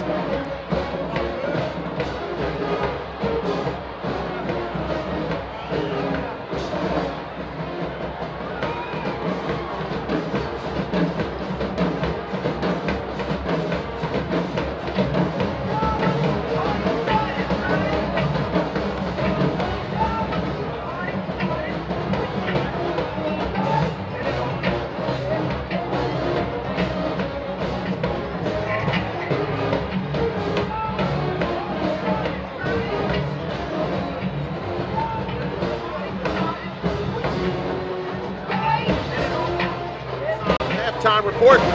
The professor, Nick Harrison, will be on the field and have a great live interview with the Chad Williams, as he will talk about his time in the NFL and, of course, great memories that he has of Grambling State University. And I'm looking at the crowd right now. Terrence Bradford and I, Terrence, who works here on campus and he helps out with the ticket office and reconciling and all this other kind of thing. I'm looking at the crowd right now, and I can easily say that there's probably going to be a sellout here at Grambling State University. I see a few holes here and there on the opposite side. Right now, I'd probably guess around 18, 17, 18. That's what I was thinking, too. Somewhere around about 18.5 Santoria, because there were quite a few people who were walking around the concourse area here at Eddie G. Robinson Memorial Stadium, just kind of walking around, talking and catching up with people that they probably haven't seen in quite some time. So it's just nice to see as many fans here at Grambling State University, not to mention those that are at the stadium support facility that are looking at the game with their hoodies on because it's a tad bit breezy here in Grambling, Louisiana. I want to say hello to everybody who's over at the stadium support facility watching the game live, also those who are sitting outside. And hey, I want to say a special hello out to those listening in the tailgate area. They had on a couple of the radio stations that carry our broadcast. I want to say hello out to all of those listening in the tailgate area.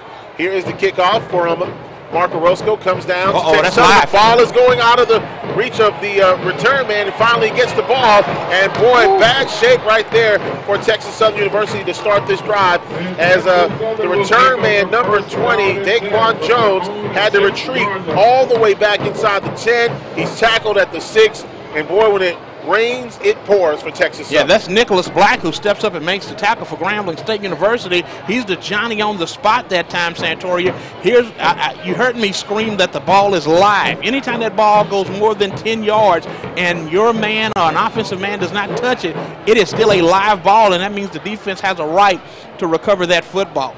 Good job by Grambling staying in their lanes, making the tackle right at the 6-yard line. First down and 10 for Texas Southern. 4 receivers set. Here's Del Ria with the pass. It is complete. And it's out to the wide receiver. It's number 4, Kitty. That's Derek Shy, who was able to push the receiver out. If Shy would have been a little bit closer, a little bit more in the hip pocket that time, saying he's walking that thing in for a pick 6. Fans continue to file in here at Eddie G. Robinson Memorial Stadium.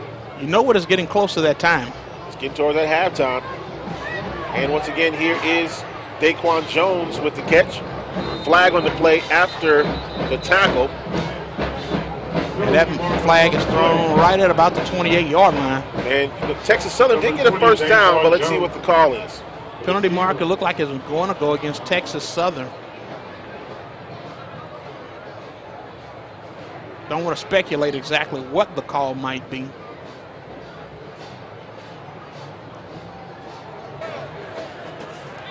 Holding.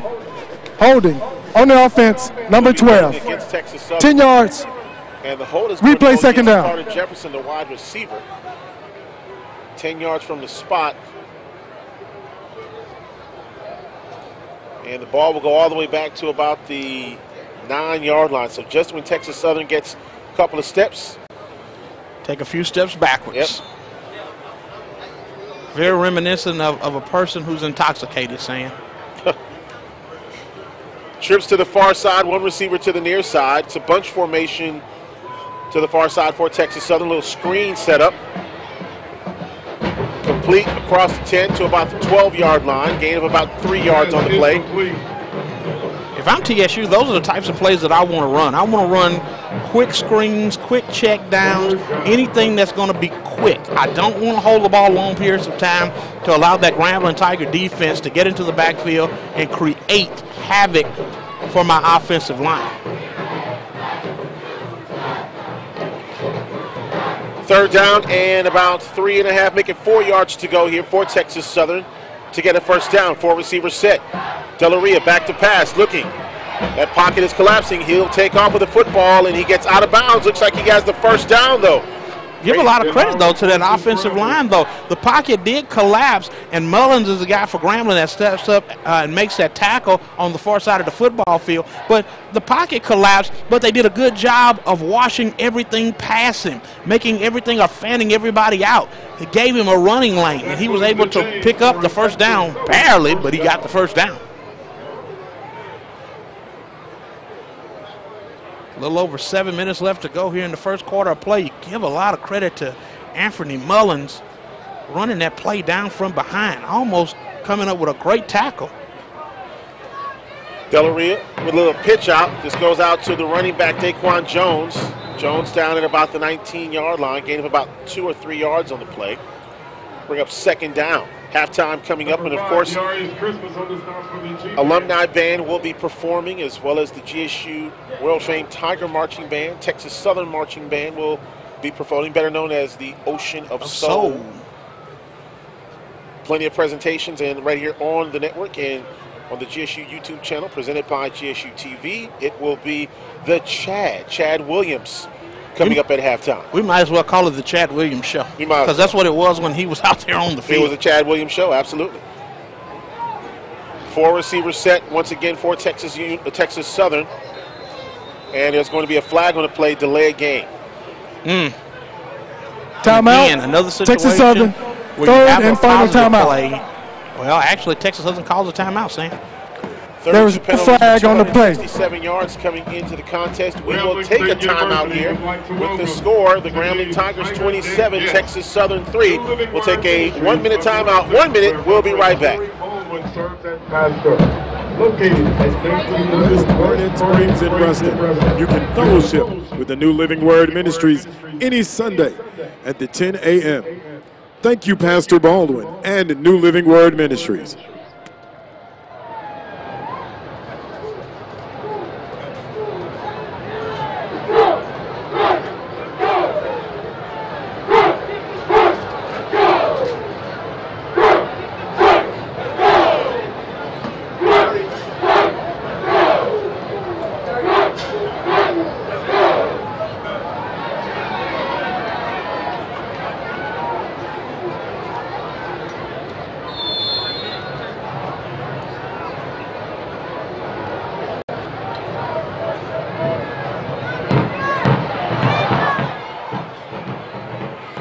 Change that quarterback too.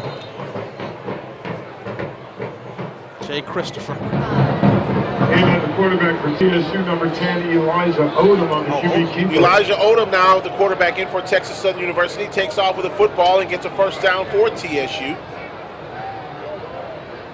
At about the 33-yard line, first down and 10. A little over 5 minutes left to go here in the quarter.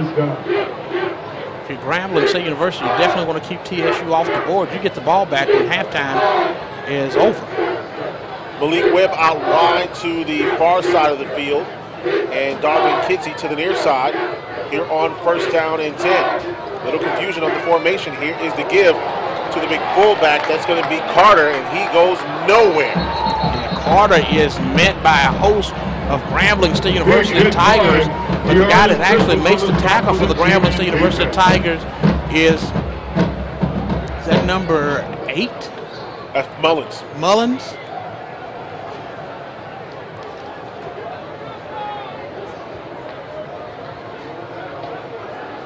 I believe that if it's not, Grambling has 2 number 6s, and they're not actually. The next number 6 is not listed, so it was Mullins. Second down for Texas Southern University. 4 receivers set. Pressure coming. All kinds of pressure, and getting out of that pressure is the quarterback. Elijah Odom gets to about the, looks like the Alonja is standing at about the 33-yard line, so it'll be 3rd down and 10. That's Anthony Mullins again. Good night. Tremendous play by the big defensive end, getting down the line of scrimmage and making that tackle. Now, the quarterback didn't see it, but the inside man that was running the quick out was wide open immediately. But he didn't have time because of the pressure that was in his face. Bridgewater comes out of the ball game. Percy Cargill comes in for the Grambling Tigers here on 3rd down and 10. 4 receivers set, 3 receivers to the near side. Here is the quarterback back to pass, and it is complete. That's going to be a 1st down for Texas Southern University, and the pass was completed to Malik Webb. Yeah, Malik Webb makes a great catch over on the sideline, running a curl route that time, deep comeback route. Derek Shy is the guy that's over there that's in coverage for Grambling State University. He was making sure that the receiver didn't get deep that time, didn't recognize the down and distance because the receiver came right back to the marker and picked up the 1st down. 1st down and 10 for Texas Southern University. 3 receivers set. Here is the give to the running back, and wow, he goes almost nowhere. Gets about a yard on the play. DeCarlos Holmes, your son is lost. He is at the press box elevator. DeCarlos Holmes, your son is looking for you. He is at the press box elevator. Thank you. I want to say that tackle was made by Rockwell for Grambling. Carrying Rockwell, one of the seniors on this Grambling State University football team. Out wide, Carter Jefferson to the near side. 4 receivers set. Here is Elijah Odom back to pass. Good hit that time by the defensive back, Rockwell. Kurt Kidsey with the reception, and that will make it 3rd down and about 8 yards to go. I've had a chance to see quite a few people, alums. D. Brown, when we worked together in campus radio a long time ago. I haven't seen him probably in 10 years. Had a chance to see him. Of course, Pam Dade, who used to work in athletics, saw her during the course of all the pregame activities and things. So it's great to see a lot of the folks coming back here for homecoming. 4 receivers set here for Texas Southern University. Here's a pass, and it's incomplete. Pass is incomplete. Odom, I don't even know where he was trying to get it to, but I think he was just trying to make sure that nobody else got it either. Now route will come onto the field. And from the looks of it, I was just looking at Terrence Graves, the special teams coordinator, and Nick, correct me if I'm wrong, but he was telling everybody to get away from it. Absolutely. Route standing at his own 10-yard line. Of course, Tigers do not want a mistake here. 2:48 remaining until halftime. And remember, Texas Southern deferred until the second half. Here is the kick. And it comes down to route, and he will call for a fair catch at about the 9-yard line. So it'll be 1st down and 10 at that point. 2:39 remaining until halftime. Timeout the Nissan on the field. Halftime report. Don't forget, the Professor Nick Harrison will have a live interview with the Chad Williams. Please direct your attention to the video. And we'll take a timeout right here. We'll take a timeout with the score, Grambling 27, Texas Southern 3. We'll take a timeout. We'll be right back.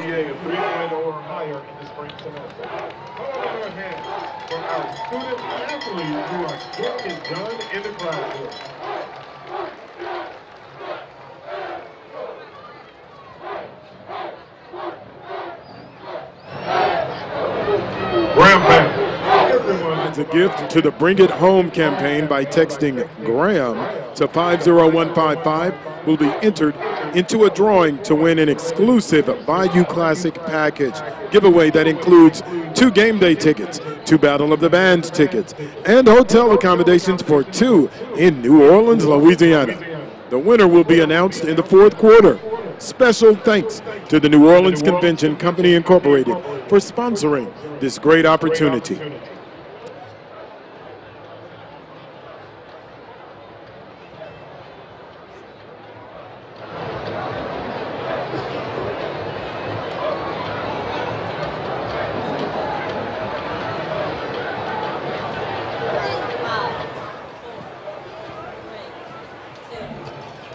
Welcome back here to Eddie G. Robinson Memorial Stadium here on the campus of Grambling State University. The alumni band getting in place. And, man, I'm looking at that alumni band, Ossie.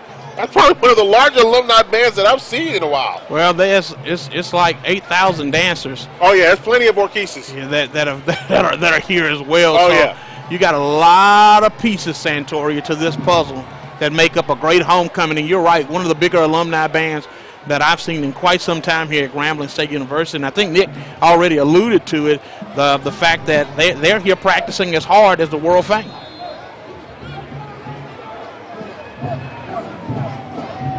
First down and 10 here for the Grambling Tigers. Here is to give to Martez Carter, who bounces outside. He's at the 5, reverses his field. Oh, man, he is going down at the 4-yard line. Lost some yards here. He reminds me so much of Barry Sanders, that there are times that he's going to make that cut, he's going to make that play, or he's going to do that little reverse action and make everybody miss. And then there are other times that he's going to get caught for a loss in the backfield, almost retreated back there to the end zone. That's not something that you want to do. So it'll be 2nd down and about 15 yards to go. Here is to give right up the middle of the field to about the 5-yard line. Just a little over a minute left to go here in the quarter, saying you're not going to see anything fancy from Grambling at this point. They have the lead, 24-point advantage right now, 27-3. 3rd down. Had a chance to see Ricardo Brazil on the field. He hasn't been back to a homecoming in a while, he told me. Of course, Ricardo, member of the KK Psi music fraternity. Haven't seen my old roommate in quite some time, man. We were roommates our freshman year and sophomore year here at Grambling. Here is the give. Martez Carter around the edge, right side, 5-10, out to the 20. It got a 1st down and a lot more. And penalty marker comes in on the play as well. Back at about the 3-yard line. I wonder if that's going to be a late hit on the quarterback or holding. Holding on the offense, number 85. Well, you're half already the distance, at the replay, 3rd down. So it's going to be charged to Marquise Kagler. We've seen a couple of instances here in the ball game, a couple of times for Texas Southern and for Grambling, where the receivers have been guilty of holding. And usually that's where those big runs come in, because the wide receivers are actually downfield making a block. That time just holding on a little bit too much or in the wrong area. So it'll be 3rd down and about 18 at about the 3. Dre Fuselier just getting out of there. He fumbled the football. Fumble on the play. Ball is on the ground still. Fumble on the play. Touchdown, Texas Southern University. Texas Southern gets a defensive touchdown after the fumble. And TSU is on the board now, 27-9. Yeah, Fuselier got hit, and somewhere along in the hit, the ball popped free that time, Santoria. Oh, my goodness. You don't want to give a team like Texas Southern a little momentum going in. It's under further review. Now, they're going to review the play to determine whether or not Dre Fuselier was down by contact. If he was, then the ball would be placed at about the half-yard line.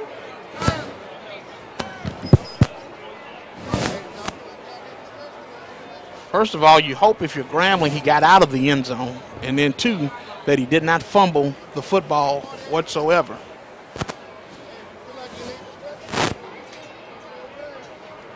So now the question is, was his momentum stopped? Was his progress stopped? And if his progress was stopped, where was his progress stopped? That's a good question. The professor, Nick Harrison, down on the field, and I know you are in a sea of people, literally the ocean of soul, the alumni band. I mean, you got a lot of people around you. Did you get even a chance to see what happened? I'm trying to. That's the benefit of having the video board now, is that you get a chance to look up at the video board and see what happens from live action. There's too many people around for me to actually see what happened.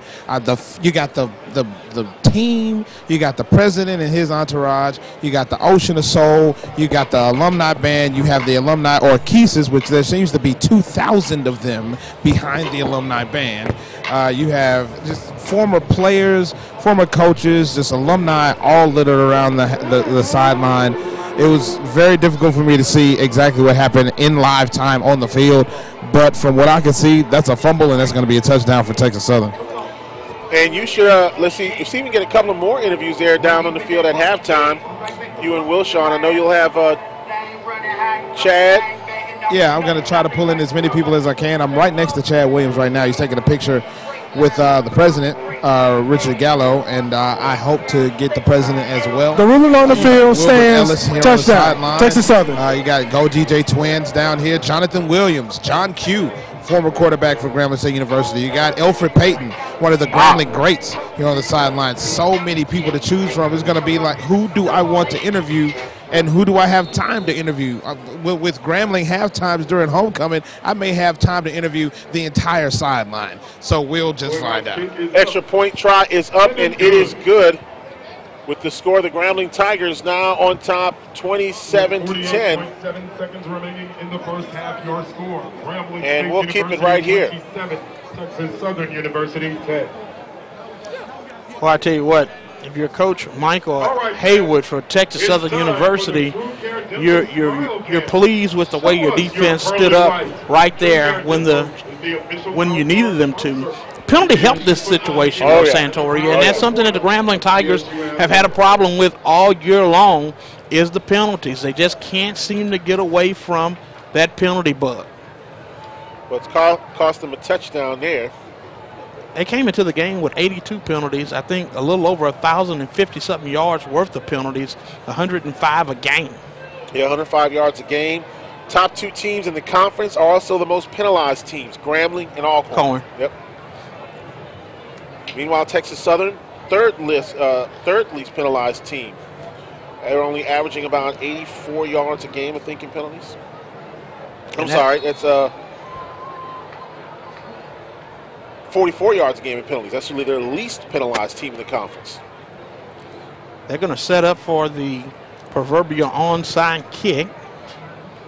48 seconds remaining, 27-10 the score.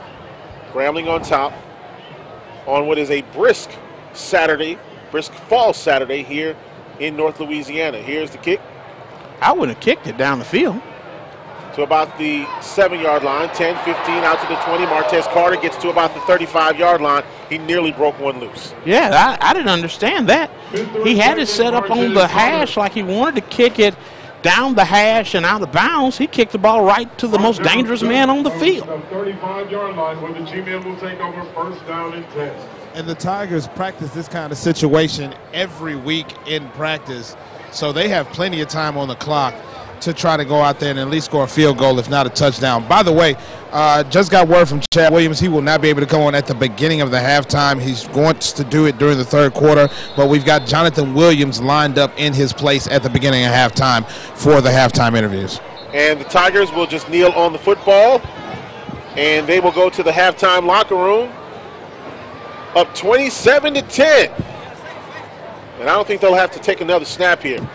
All right, so it's halftime here at Eddie G. Robinson Memorial Stadium here in Grambling, Louisiana. The Tigers on top 27-10. We'll take a 2-minute timeout, 2 minutes. You're listening to the Grambling Sports Radio Network and watching the game live on the GSU YouTube channel, sponsored by GSU TV.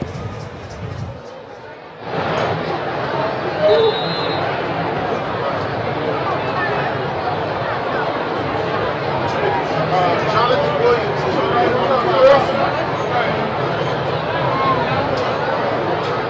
Jonathan Williams is actually do in the third quarter.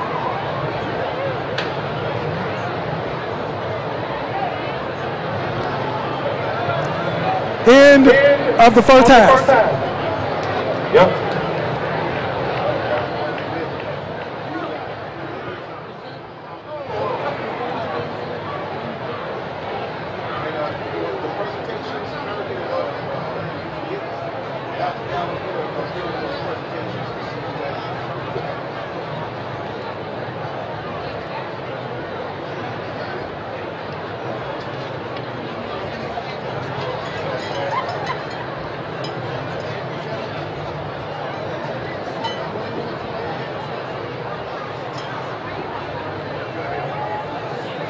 In July, the Office of Advancement, in conjunction with the University Foundation and the National Alumni Association, set out with a goal to raise $1 million by today's homecoming game. The challenge was great. However, the power of the Graham fam was greater. Joining President Richard Gallo Jr. on the field today, our legendary coach and Bring It Home campaign chairman, Wilbert Ellis, Grambling University Foundation chairman, David Aubrey, GUNAA President Russell Leday, and your Bring It Home campaign captains. Mr. President, we are proud to present to you and Grambling State University a check for $1,200,000, and we're still counting. Graham fam, on your feet and applaud this outstanding accomplishment. We are Grambling.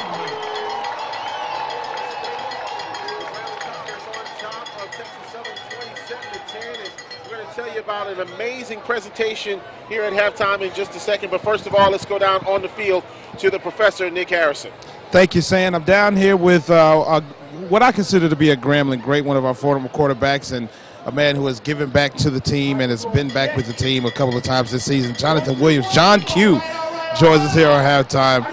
John, first of all, being back as a Grambling alumni now during homecoming, what's the feel? What does it feel like to be here on the sideline during homecoming? It's great just to come back and see what you have built, just to see the bridge that you've built for the players that's playing now. And it's a little different because you used to being on the field at all times. See, I'm looking over at you, I'm looking over at Chad, and there's a bunch of former players who are on the sideline now. Y'all ready to put on some pads and just go at it. I can tell that you're ready to jump in the game. Yeah. We're definitely ready to get out there. If we can just put them on one more time for the G, it'll be a great one. Now, I know it meant a lot to you to put it on for the G when you were here, to put on your gear, to get ready for the game and go out there and play. But we'll talk about the mentoring aspect of it. I know there are a lot of guys who you played with that are still on the team now. You know, are you in contact with them? Do you talk to them about what's going on the field, what's going on during the game, giving them encouragement? Of course. I still take it the same way I did when I played, just not to the same extent because I'm not on the field. But I talk to them and let them know what I'm seeing. But most of the time, they have it under control. But if they need a little advice or encouragement, we always here, just here for support. Former Grambling quarterback Jonathan Williams joins us here on the Nissan Halftime Show. Jonathan, I know they have the alumni band. How'd you feel about an alumni game? Like just getting the players out there to play an alumni game during halftime, maybe about 5 minutes, get out there, just maybe even flag football. That would be great, just to get out there, just show what we got still, see what's going on, just to throw the ball around, have a little fun. Jonathan, you got Devontae Kincaid out there now. He's been playing well for the past 2 seasons for the Tigers. What do you see in his play that has been beneficial for the offense? Just him taking care of the ball. He rarely has turnovers, and he makes great decisions with the ball. So that's great for the offense and allowing us to put up points. Okay, so from what you've seen from the team so far in the first half, what does Grambling have to do coming out in the second half to maintain this lead? We just got to continue to do what we're doing. Just get out there, execute the plays, and listen to the coaches. The coaches are going to put us in the right position, and we just go out there and execute. one of the great players in Grambling legacy, Jonathan Williams, joins us during the halftime show. Jonathan, thank you so much, man. We appreciate it. Enjoy the rest of the game. We're going to take a 2-minute timeout, come back with more action from the sidelines here during the halftime show. We'll be back for more on the Nissan halftime right here on the Grambling Sports Radio Network and with GSU TV on YouTube.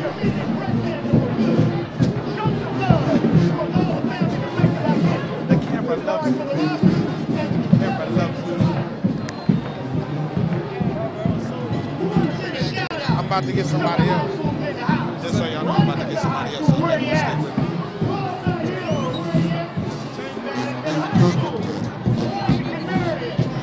Hey, Nick. Yeah. Can you hear the commercials? Can I hear the commercials? Yeah. Okay, good. Because I'm going to leave the booth for a minute, so as soon as we come back, you can take it. Okay.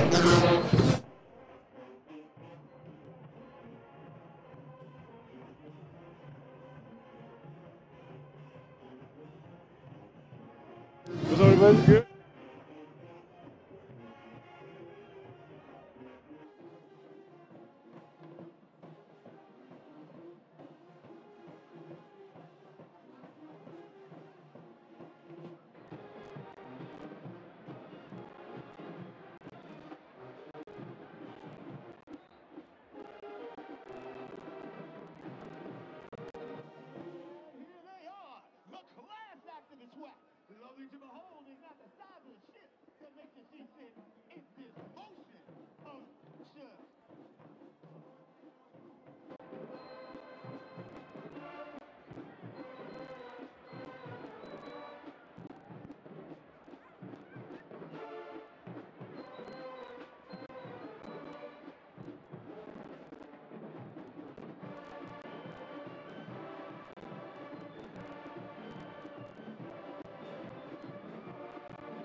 Sports Radio Network and on YouTube with GSU TV. I'm standing here with former Grambling defensive standout, and now you coach. You're coaching with the team. Donovan McCray. Donovan, so glad to have you on, man. First and foremost, what does it feel like to be back with the team today? I know you've been with them all season, but today during homecoming, what does it feel like to be back on the sidelines during such a special day? It's a real good feeling coming back. No, I wish I could still play, but you know, everybody has their years. But it's a real good feeling seeing a crowd with this big and everybody just coming back. Yeah, the crowd is fantastic, man. Other than where the band is sitting for Texas Southern, it's completely packed. It's amazing to see, and I'm awestruck by it as we're now on the video board. Check it out. Look, this is surreal. So, Donovan, I know Jonathan was talking about it earlier. I just talked to Jonathan Williams, and he was saying that if he could put the pads on one more time today to get out there, has that been the feeling for you today? I just want to go out there one more time, score one more touchdown for the home crowd. That's about it. Just to put it on for the G one more time. That's about it. So, this season, you've been here with the team and with the defense. What have you seen from the defense this season being around the team? From us having a team last year with the defense we had last year, they took all that and now they put it together, and they was younger. So now they all together, they older and veterans, and they're doing everything they can to do what they can do. You know, they've cut down on the penalties today. It's been one of the themes of today that the team hasn't been penalized as much as they've been this season.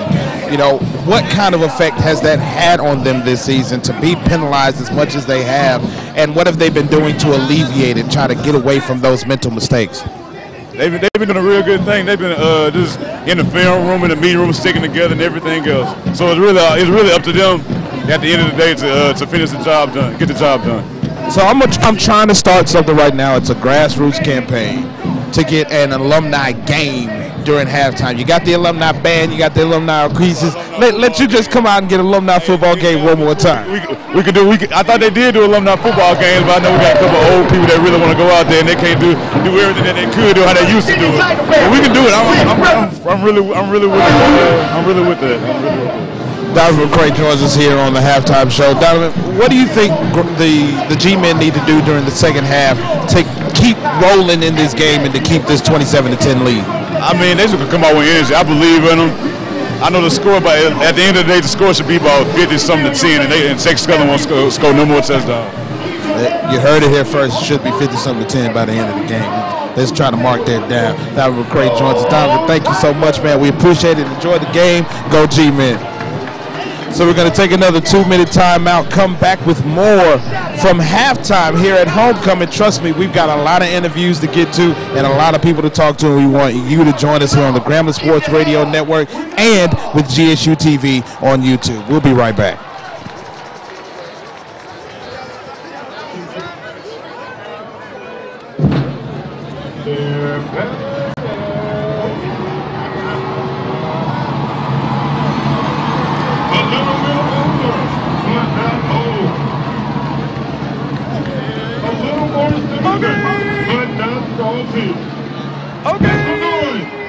For the 2017 version of the Grambling State University Alumni Marching Band and Alumni Orchestras Dance Company.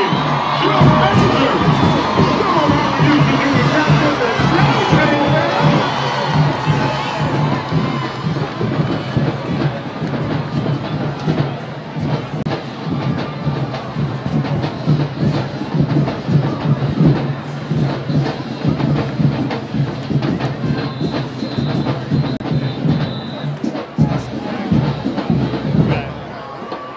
all right, we're going to take it back. You remember A&E's new edition, If It Isn't Love. This is what I don't know.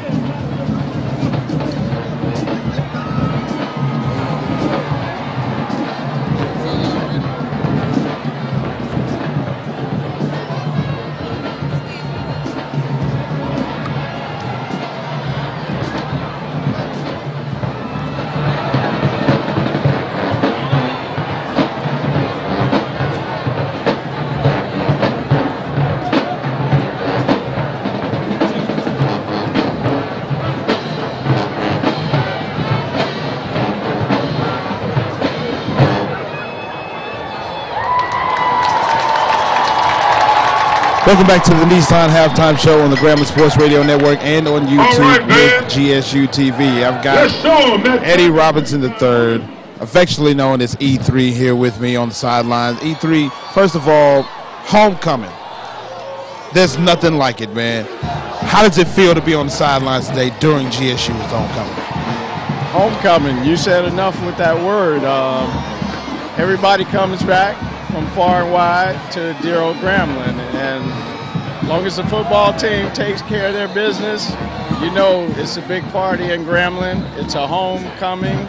It's you know, it's a beautiful time, and also the fact that we've raised $1.2 million and growing with the Bring It Home campaign. So it's lovely out here. That's amazing. We saw that presentation during the halftime festivities of the check for $1.2 million during the Bring It Home campaign, and that's just the start, really scratching the surface of the donations and the money that can be raised for the Grambling, for the school, not just for the athletic program, but for the school as a whole. You know, you've known Rick Gallo for a long time. You've known Rick for a long time, and you know he's a part of this community. His daddy used to cut my hair. You know, to see what he's doing for Grambling State University and for this community, it's gotta feel really good. It feels real good. I mean, Rick has folks believing in Grambling again, and that's very important because he's a Grambling son, and I think everybody has buy-in. I don't know about you, but I have buy-in. President Gallo's doing a fantastic job. His team, Mark Newman, Institutional Advancement, Martin LaMelle. I mean, he has a good team together, so I think... And they're Grambling guys. LaMelle, I grew up with LaMelle. They're Grambling guys. I think that's important. I mean, folks are believing, and hey, the school needs the giving, and all of us need to continue to give back to our HBCUs, and ours is dear old Grambling. Absolutely. Eddie Robinson III joining us here for the halftime show on the Grambling Sports Radio Network and on GSU TV. Seeing what's happening in the game today, you know, Grambling has been rolling ever since the Tulane game. They've really just been rolling, getting better and better because they were playing young guys. From what you've seen today, what do you think the team needs to do in the second half to keep this roll going and keep this 27-10 lead? Well, you know, we hate giving up points, and I mean, we gave them a gimme with that last, I guess, fluke of a touchdown, but even when we gave up the 3 points, I love this defense. I love the mentality that they, you know, bring to each and every game. They don't want to give up points, so I think we want to come out, not give them any more gimmies, and continue to score. Of course, offensively, but hey, I'll take an interception or two as well for the defense and run it back like they spoiled us last week. But I think it's homecoming. We want the guys to continue to stay focused and let's finish the job. I told them after the Tulane game that was the last L we were going to take this year. So I'm hoping we can continue to get the W's here on out, and God willing, we'll be back in the Celebration Bowl. Absolutely. Eddie Robinson III joins us here during the halftime festivities. E3, I want you to take a look around for me, man. Look at this. You got people sitting up on the hill. The stands are absolutely packed. You got people standing all around the fence. The stands are packed on the visitor side, except for where TSU's band is sitting. And more people will be coming in after halftime is over because you know the traffic in Grambling today is absolutely ridiculous. They're standing on the stairs. This has got to be reminiscent of times where you were growing up, where I was growing up, and the stands were packed for every Grambling game. You know, what I'm getting goosebumps just thinking about it. Just when you look around, what kind of memories, what kind of feelings does that bring back for you to see this crowd and know that it's because of the great things that are going on here at Grambling State University? Hey man, Coach Fobbs has a great program and he's continuing to build it. And when we got folks, I mean, this is homecoming, but we got standing room only folks in here. I mean, it's a beautiful sight to see. I wish everyone would come back to homecoming, but not only homecoming, all of our home games. I mean, we got the new upgrades, of course, the turf field, the digital board, but hey man, when it's all said, this is Grambling. And I mean, with the folks standing up, it's kind of reminiscent of old Memorial Stadium, where we used to walk from my grandparents' house over to the stadium, and you know, folks would stand up on the side, but hey, this is homecoming, man. This is Grambling. Hell, baby, we Grambling. That's it. Eddie Robinson III joining us for the halftime show. E3, much love, brother. Appreciate you. Enjoy the second half. Thank you for having me, man. No problem, man. Great to have you. We're going to take another 2-minute timeout, come back with more of the halftime festivities, stats, scores, and more from around the country. You're listening to the Grambling Sports Radio Network and watching with GSU TV on YouTube. We'll be right back.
you know I sang along.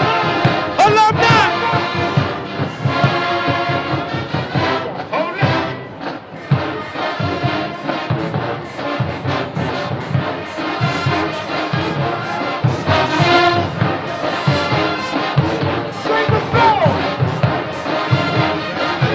On everything that you've been able to do, or that everybody's been able to do with the Bring It Home campaign. Absolutely. Well, look, we're just thanking God all the way. I mean, Mark Newman, brought the idea, and look, Coach Ellis, all of our team captains and everyone just pulling together, all the alums and just everybody pulling together to make it happen. So we're just so grateful, so thankful to everybody who got involved, and we just appreciate it so much. So with everything that's been going on throughout the past couple of months, ever since last year, the rebuild campaign, getting everything back together at Grambling, how does it make you feel to see this crowd and to see what's going on today for homecoming at Eddie G. Robinson Memorial Stadium? Well, and when you hear alums say Grambling's back, then that, I mean, everybody collectively has that feeling, that Grambling's back. And so, when you see the crowd, you see alums involved, students are doing well. We were in D.C. last week at a Thurgood Marshall College Fund Leadership Conference, and we had over a dozen students there interviewing with Fortune 500 companies, getting job offers on the spot. That lets you know that the quality and value of an education at Grambling State University is as strong as it's ever been, and we just thank God for it all. President Rick Gallo joins us here on the Nissan Halftime Show. When you see all of these former players and alumni who have come back in, they're the people who are saying that Grambling is back. But to have them buy in, it takes a lot to get them to buy in, because these are the same folks that weren't contributing a couple of years ago, but buy in to the vision that you have for the university. How did that happen? How did it get to the point where you got these alumni, these former football players, these well-known former students at Grambling State University to buy in to what you're trying to do for the university? So this is when I have to quote my pastor, who says, you just have to trust God, do what he says, and it works out. It's called sweatless victories, because we put our faith in God, and he works it all out. Absolutely. Enlarge my territory. That's exactly it. President Rick Gallo, I know you are a busy man, and I know the band is about to come off the field and we're going to get ransacked. So I just want to let you go, but I appreciate everything you've done. Thank you very much, sir, for the time, and you enjoy the rest of the game. No problem. God bless you, man. Rick Gallo, president of Grambling State University, joining us here on the Halftime Show. We're going to take a 2-minute timeout. You're listening to the Grambling Sports Radio Network and watching on YouTube with GSU TV. We'll be right back. Assistant Band Directors Dr. Edwin Thomas, Dr. Nicole Roebuck, and Kendall Damon. Band Coordinator Janice Cowan. Band Hype Men DJ Twin and MC Fiji. And your magnificent master of the halftime experience, Leon Thomas. GSU, thank you. We love you. Until we meet again. Arrivederci.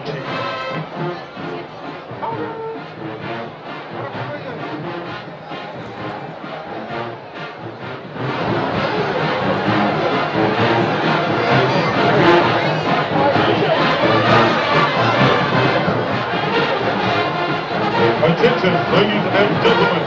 Stop by the AT&T booth on gate 3 to register for today's raffle. There will be one drawing every quarter, so sign up now. They have some awesome giveaways. Be sure to stop by and sign up.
First down and 10 for the Grambling State University Tigers when play resumed. Welcome back to Eddie G. Robinson Stadium here for the 2017 edition of Homecoming. Grambling State University on top of Texas Southern University 27-10, 14-49 remaining in the third quarter of play. Texas Southern with a decent return back to the 19-yard line. It'll be first down and 10 for TSU when play resumes. Dominic Dallaire back into the ball game. Here's the handoff off of the left side to the big fella who rumbles and bumbles for about a 5-yard pickup that time. Good run off of the left side of the offensive line for the big fella, number 49, Adrian Carter. Yeah, I know Dallaire second down and 4 for Texas Southern. Due to injury, his leg was hurt on the tackle, being pushed out of bounds. But now he's back in to run TSU's offense. Second down. Here's the pump and go. Good job that time by Grambling on the defensive end of the football. Great job being played that time by the defensive secondary for Grambling State University. That's Deontay Bridgewater that came up with that play, 5'10", 170 pounds. Number 24, Montreal transfer from Troy University. That pass was intended for number 12, Carter Jefferson, for Texas Southern to bring up third down and 4 when play resumes. 14-14 remaining here in the third quarter of play. Here to give you the play-by-play story of Santoria Black. Thanks a lot, Ossie. Of course, Texas Southern now faced with a third down and about 5. Oh, nearly picked off. Dominic Delaria was very lucky that that ball was not intercepted. Diamante Johnson was at the right place at the right time, just couldn't get the hands in the right spot to take that ball away. Otherwise, that's another pick 6 for Diamante Johnson for the year. Wonderful job, though, by the Grambling Tiger defense. Probably a stern talking to at halftime made them refocus and re-energize into today's football game. So what you're saying is they may have shaken their finger at him a little bit. Just wag the finger or two to remind them. Don't do that anymore.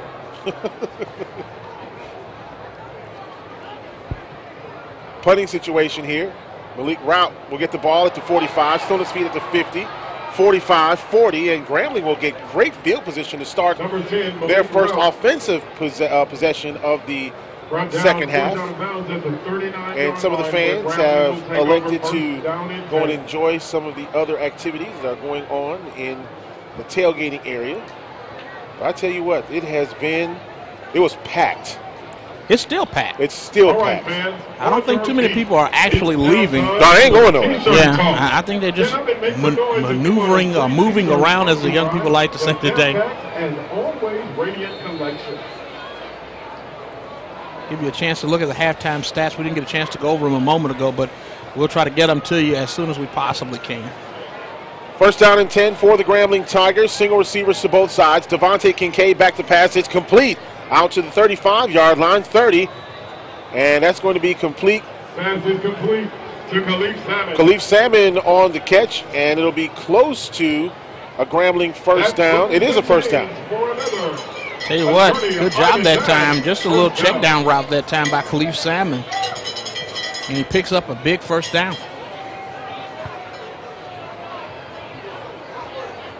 First down and 10 here for the Grambling Tigers. 13:32 remaining here in the third quarter of play. Santoria Black along with Ossie Clark bringing you today's action. Here's Kincaid with the pass going deep, and he doesn't find anybody, just gets rid of the football. I thought he was going to beam one of the girls that's cheerleading for Texas Southern in the back of the head the way he threw that ball.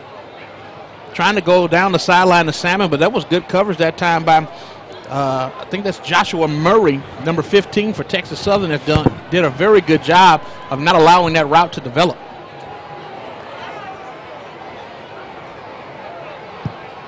That'll bring up 2nd down and 10.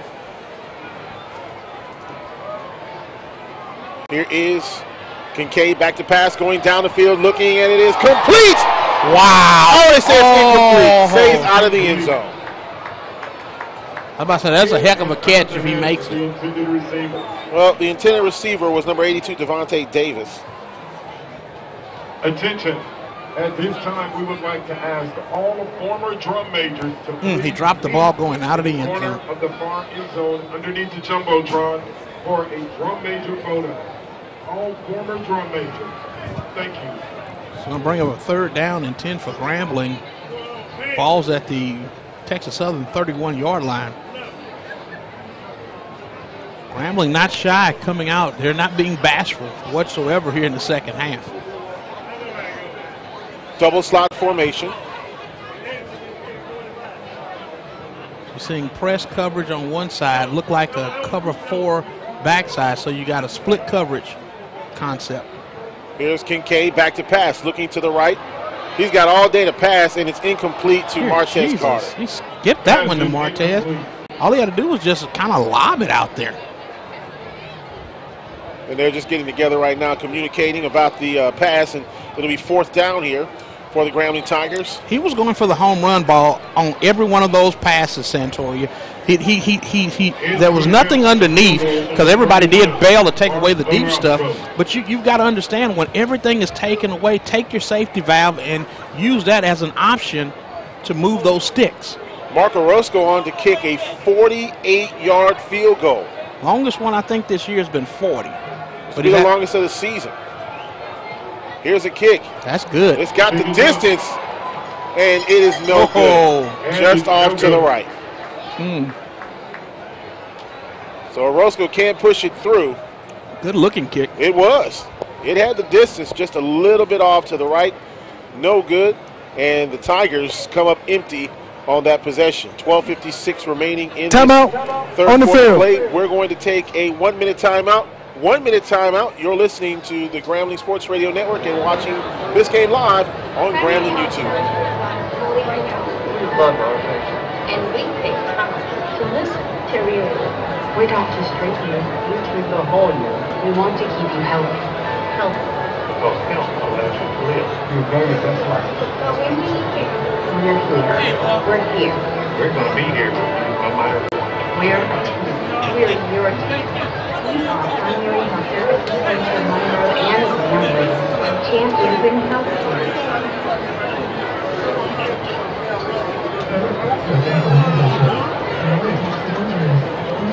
As a result of an accident. If you or loved one are injured or affected by an accident, you need an experienced attorney to protect your human life. Call personal injury lawyer Alex and get legal help you needed most. Result of an accident. Call today. Personal attention for your personal injury case. Call 254-400. You don't want to miss Bayou Classic 2017 on Saturday, November 25th, live in the Mercedes-Benz Superdome in New Orleans, Louisiana at 4:30 p.m. This year's theme is... Welcome back here to Eddie G. Robinson Memorial Stadium, where the Grambling Tigers are on top of Texas Southern University 27-10. Bayou Classic is just around the corner. Go to mybayouclassic.com for the details. Saturday, November the 25th, kickoff is at 4:30 p.m. We will have a complete pregame show that will be on Friday, of course, on Sports Talk 97.7, and then, of course, on Saturday, we'll have a special 2-hour pregame show leading up to the Bayou Classic. So make sure that you join us live for Bayou Classic 2017. First down and 10 for Texas Southern University. Here is the give to the running back across the 30 up to about the 36-yard line as the pile keeps getting pushed, and it'll be second down and about 4 or 5 yards to go. And here's the great thing for Texas Southern, if you think about it, you can't get everything back in one play. You made basically a touchdown came from a defensive error or from a defensive play. But the one thing they have to be able to do is when you can get 4 or 5 yards on first down it makes things a lot more manageable. It does. It makes it a little easier for your play caller to actually call plays, because now you actually have plays where you can go 2nd and 5, 1st and 5, or 3rd and 5. 3rd and 10s, 3rd and 15s, those are the hard plays to try to make. Here is the give to the running back for Texas Southern University, and that's going to be Brad Hayward. And boy, I tell you what, just a lot of folks here at Grambling today enjoying the festivities. When you say a lot, you mean a lot. Saw a couple of friends from back in the day. They are members of the Gamma Gamma chapter of Omega Psi Phi. Also, they were Phi Mu Alpha, as well as members of the Strong Tower Gospel Chorale. Here is the give, and they made a change at quarterback again, and Elijah Odom back in the ball game. But you had a chance to see Patrick Gill and Tremel Blassingame. I want to say hello to them from the D.C. area. That run didn't get many yards at all. At all. I think he made it back to the line of scrimmage. I can feel the heat coming from the inside now. Me too. I almost feel like Prince, the heat between me and you. Well, Professor's got on a three-piece suit plus wool and everything else down on the sideline, so he's fine. Oh, I'm toasted. I was just about to say, hopefully you're standing in the sun somewhere. Oh, yeah. Here is the punt by Texas Southern University. A high kick, Malik Rout will get the ball at about the 20-yard line. It'll be 1st down and 10 for the Grambling State University Tigers at that point. I tell you what, as this nippiness continues to happen here at Grambling State University, there are more and more people who are moving upward, maybe toward the concourse area where they can get into the sun. Try to take a little bit of that chill out of their bones. But if you have a little bit of the holiday spirits in you, you're probably not cold anyway. Well, there were a few people who I visited today that had holiday spirits, and they say, you know what, we're going to go in the game late. We're going to come out early. Here is the run, and I don't know if they got a yard on that particular play, maybe from where the line judge is standing. Maybe, and that's Martez Carter running the ball off of the left side of the offensive line, but a very good job by Texas Southern's defensive front. They've been getting the job done pretty much throughout the course of this football game. That young front has been able to get it done, and I'm talking about Jimmy White, Johnson, and Stafford. They've been making some tremendous plays out there. Special hello out there to Edgar Rayford in San Antonio, Texas, listening to us online on the, of course, the Sports 97.7 app. Here's Devontae Kincaid back to pass. A flag on the play. It's incomplete. And that flag is right around the area where you could see holding.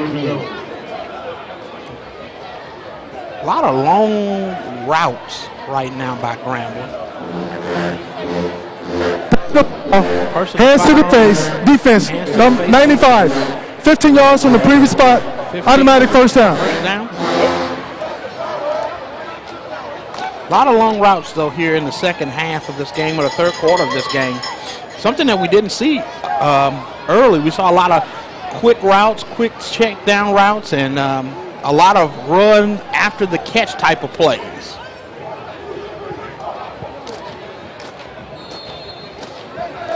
.9:57 left to go here in the first quarter. Grambling with a 1st down and 10 at the Grambling 35-yard line. Trip set to the near side. Here is the run pass option.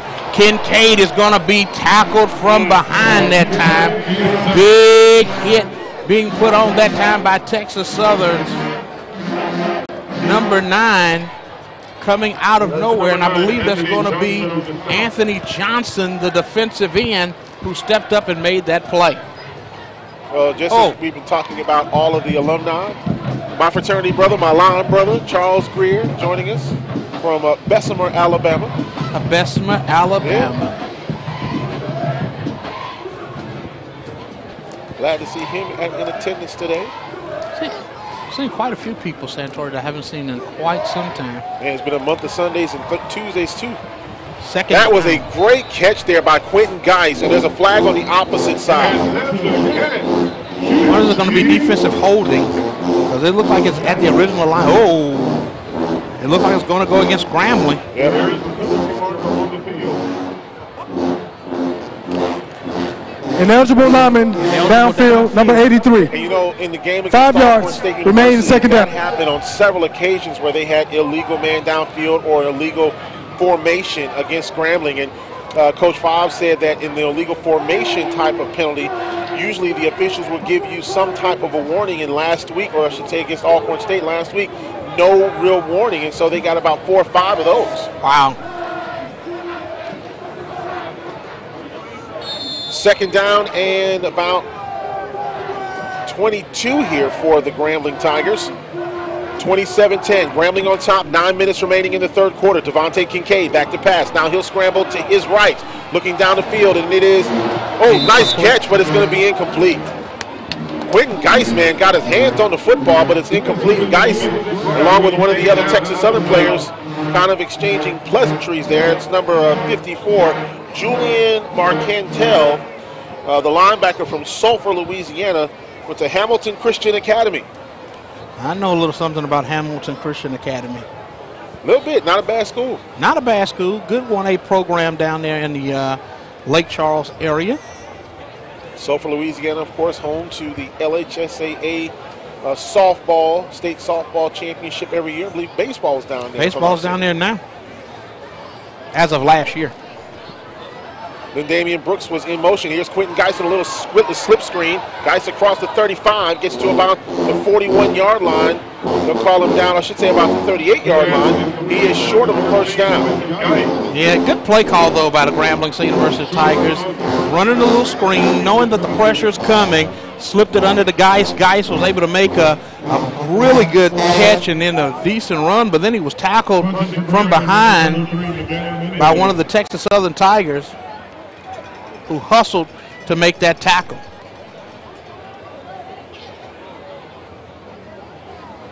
Punt situation. And they take off with a football. A fake punt by Grambling, 50, 45 to the 40.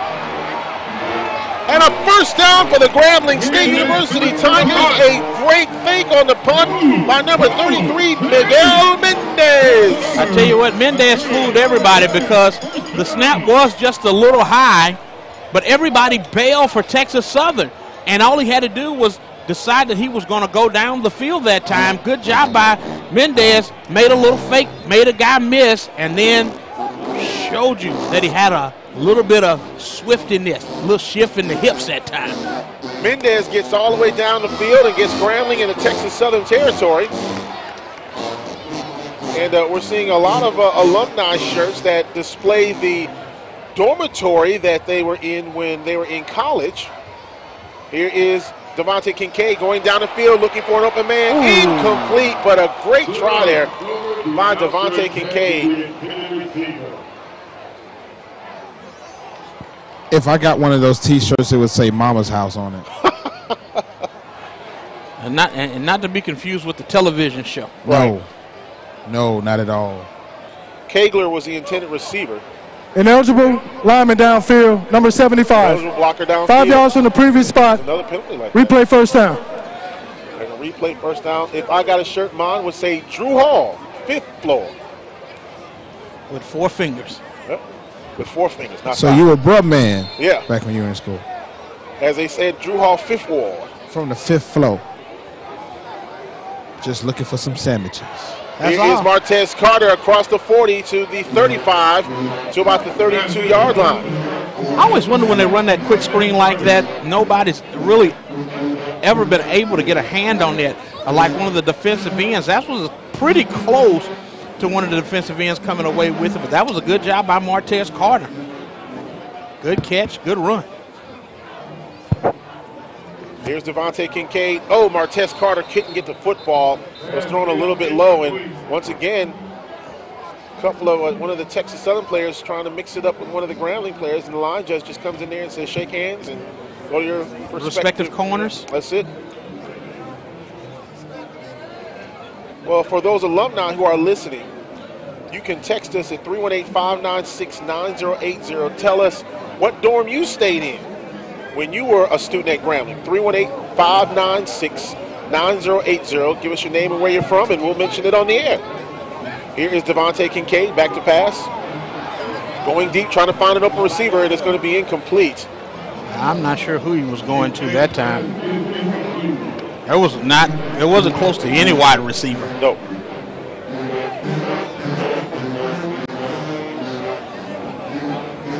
My shirt would originally say Douglas Hall and pinchback. 2 years, Drew Hall, 5th floor. I see your daughter finally making her way up the concourse there. Wonder if she left the rest of the miscreants. Looks like that their area is a little empty. Yep. Here is Devontae Kincaid, back to pass. He's in the shotgun, and he'll scramble back to his right. He's got Martez. He missed him. He did have Martez Carter momentarily on 4th down. And Tigers will come out and play defense. Well, you had a couple of good plays where guys made plays, and then a couple of penalties that helped you down the stretch, and then a couple of penalties that hurt you down the stretch. Edgar Rayford from San Antonio said, Addicts, baby. In Addicts Hall, if you were in school at that point in time, that was the honors dorm. I was probably a little bit away from the honors dorm. Just a tad myself. Give us a text at 318-596-9080, alumni, if you are listening. Leonard Griffin? Yeah, absolutely. Great football standout at Grambling. And a former coach here at Grambling State as well. Snap is on the ground. Here's the throw, and it is incomplete. Good God of mercy. He paid for it. I think that's Hatter that put the hat on him that time. Good night. Elijah Odom will have a few nightmares about that. Again, let us know what dorm you stayed in when you were in school. 318-596-9080, your class, and of course where you're from. And we'll be announcing that on the air. We'll get those responses. It's interesting to see where everybody stayed at.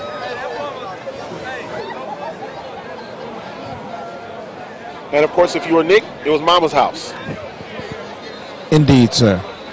And we have a stoppage of play. Got to be somebody moving before the snap. And you can tell some of the guys who are young because we have a response that says 100. First start. The boy almost made me say 12. something that 5 yards I'm in not the previous supposed to say spot. on the air. Replay second down. Well, that's when they just have the numbers and they didn't have the names of the numbers. See, that's the kind of stuff that really just makes me think how old I really am. You are because old. We had names. And some of them had numbers. And now they have they have names again now. They have names again? They have names again now. But there was a time when they had numbers. Yeah. Next year there'll be pictures. Or emojis. Yeah, emojis, right. Here is a quarterback. That is Elijah Odom across the 35-40 to the 50 to the 40 and finally brought out of bounds at about the 38-yard line. Wow. Penalty marker is going to come in on the play, may negate everything. I think it's going to go against Texas Southern. On the offense, number 63. 10 yards from the previous spot. Remains second down. 10 yards from the previous spot, so erase about a 40-yard gain and you lose 10.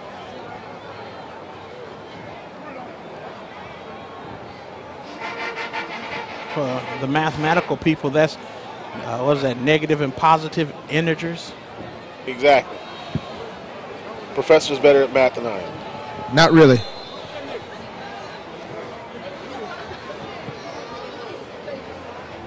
Our good friends from New Orleans, Kendrick and Deidre Miller, made their way up from New Orleans for the game today. So good to see them and know that they're doing well. Wonderful people. There's the quarterback. He gets it out to the running back, and that's going to be Jones out to about the 15-yard line. They've got a lot of territory still to go. Yes, after that holding penalty, that was a major penalty. That brings up third down. You know it's long when Leon doesn't even say how long it really is. It's just third down. Again, you can tell us what dorm you stayed in when you were on the campus of Grambling State University. Text us at 318-596-9080 with your name, what class of course your class, and where you're from. We'll be announcing those very soon, and they just keep coming on in. We'll be telling you about those in just a little bit. And the quarterback is going down. Boy, you know what? All of a sudden there goes from daylight to night because all of those dark gray jerseys just surrounded Elijah Odom. I guess you can call it an eclipse, Santoria, is what happened. And that time, the eclipse overtook the quarterback on that last play. Of course, just to mention, there will be the step show tonight over at the Frederick C. Hamdi Assembly Center. I believe it starts at 8 p.m. Enough time for people to watch some of the high school bands who have come here. Here is the punt. High punt, but it's going to be short. And it'll be taken by Malik Webb at about the 45-yard line. You know, Santoria, we always talk about all the alumni entities that are on the sideline and in the stands, alumni band, we have alumni cheerleaders. We actually have alumni Grambling Sports Radio Network on the sideline as well as Drew has popped up on the sidelines and is here enjoying the game. Outstanding. Love to catch up with Drew. Of course, we talked to Crystal Franklin on Tuesday as a part of the 24 Hours Live on the Lab. She's doing a wonderful job there in Washington. Part of TV1. Here is the give up the middle, about a 4-yard gain. And also, I want to just take a moment because they had the Radiothon yesterday. So many people came up to Washington Johnson Complex and gave during the Radiothon. They raised a lot of money, but more importantly, people engaging with the university. So thanks to all those who gave during the Radiothon yesterday. This quarter has rolled pretty quick, Sam. 3:35 left in this third quarter of play. 27-10 is our score. The Grambling Tigers are on top. Double slot formation. Here is Devontae Kincaid. Pump fake. Now he'll look again. He takes off the football across the 40. Comes to the right side. To the 35, and then a block was laid out. Quentin Geist absolutely laid out Marquise Walker, who was rethinking his life. Yeah, Marquise was in a bad position because he got hit really hard that time by Geist. Geist looked like one of those Scud missiles back in the late 90s, Santoria, right on target. Good job that time. Pump fake by Kincaid, then the run right up the middle of the football field by Kincaid, and then Kincaid's trying to get out of bounds. Look at Geist come out of nowhere. Unbelievable hit. 4 receivers set, 3 receivers to the far side. Here is the give to Martez Carter. He gets out of one tackle and not the next one. No gain on the play, and it'll be second down. Yeah, John Markentel was the guy to make the tackle that time, along with a host of other Texas Southern University Tigers in on that play. A loss of about a yard, maybe a half a yard on that last run. I have to give that defensive front credit. They've really put the pressure on the Grambling offensive line, and Grambling's offensive line hadn't looked great in this game. Here is the give. It goes to Quentin Geist. Geist turns around. Nice job by Texas Southern, though. That was a number 31, if I'm not mistaken. Zapier Murphy, who was on the tackle, and Geist nearly got out of the tackle, but great job by Zapier Murphy to wrap up. Yeah, Murphy was the right place at the right time in the hip pocket of the wide receiver, was able to just hold on to those legs and not allow Geist to be able to get out of that tackle. But it's still a first down. Now the question is, we've been in this situation in this quarter, can we put it on the board?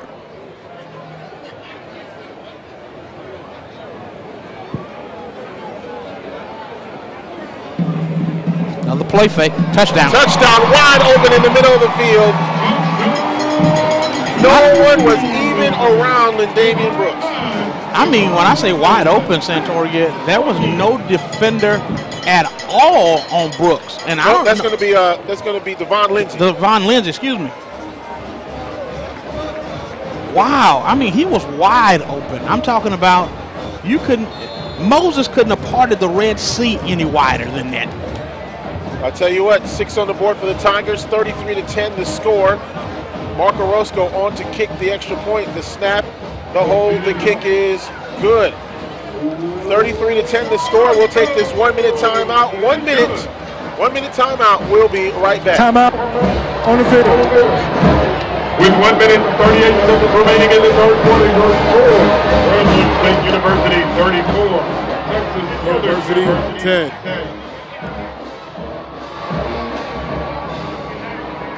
We're looking for the class of 1968. If you or anyone you know graduated from Grambling in 1968, 2018 is your year. Celebrate your golden anniversary with us on May 10th and 11th, 2018. For more information, call the Office of Alumni Affairs at 318-274-2828 or email collierc@gram.edu.com. Thank you.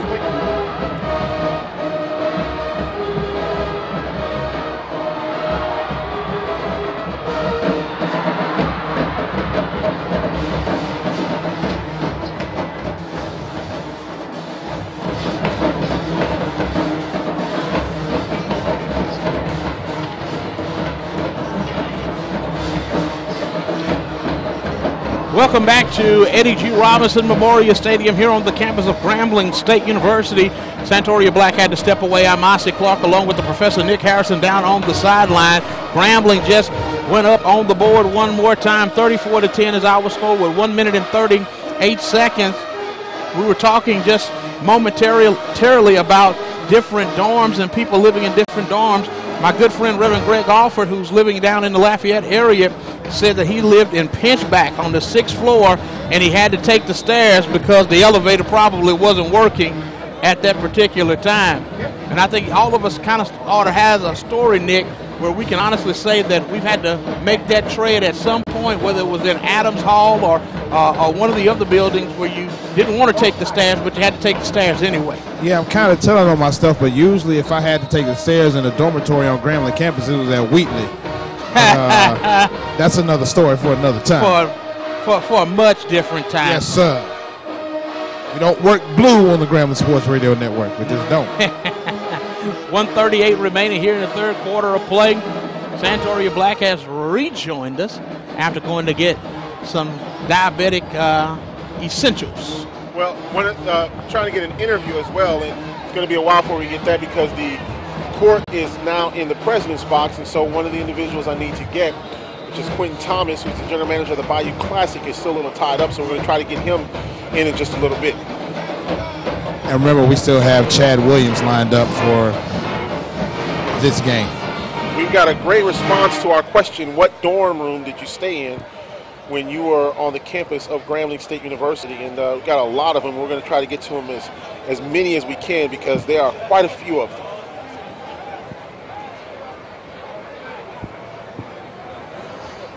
First down and 10 for Texas Southern University.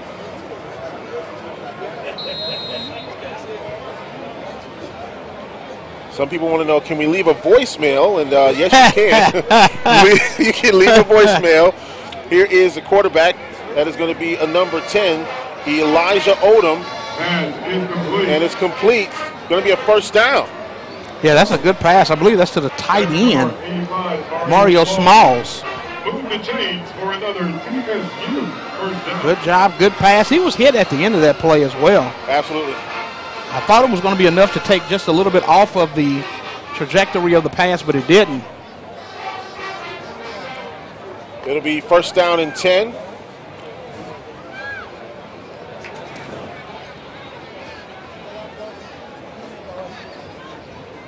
Here is Malik Webb looking. It is incomplete.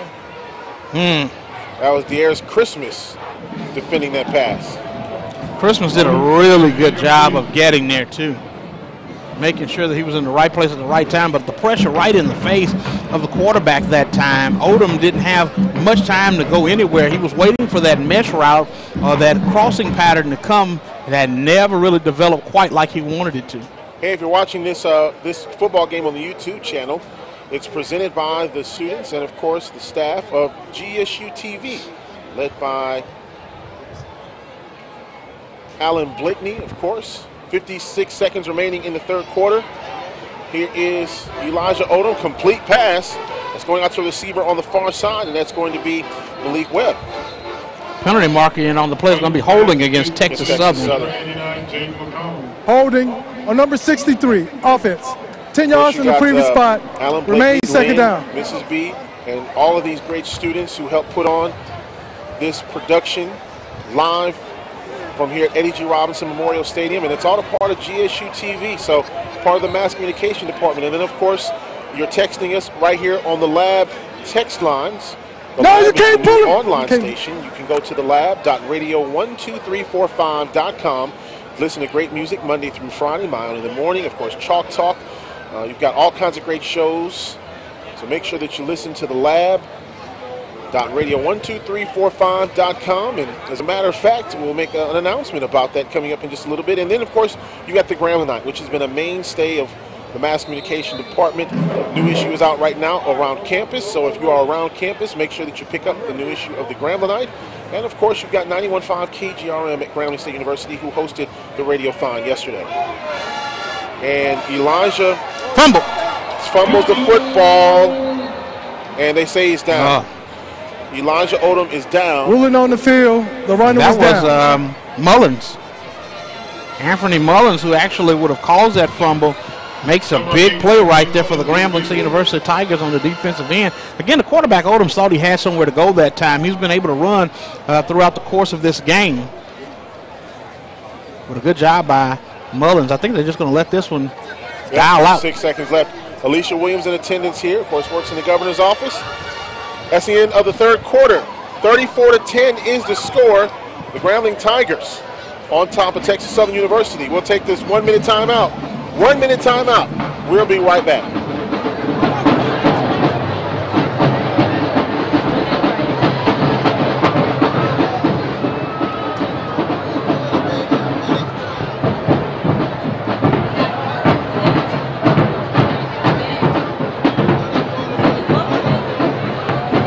Will all season ticket holders in attendance please stand?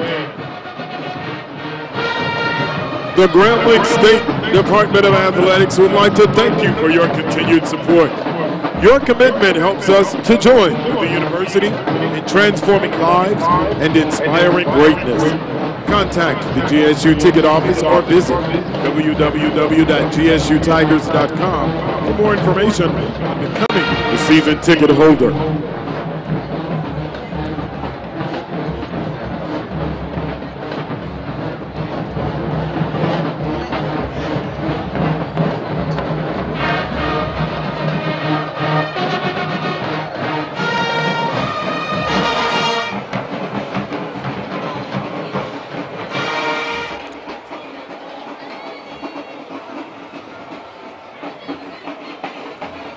Welcome back here to Eddie G. Robinson Stadium on the campus of Grambling State University. I'm joined by Quentin Thomas, General Manager of the Bayou Classic. 34-10 is our score. Grambling on top of Texas Southern.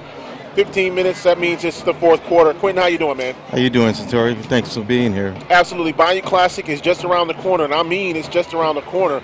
Talking about 4 weeks from today. We're definitely less than 30 days out, and we're definitely looking forward to it.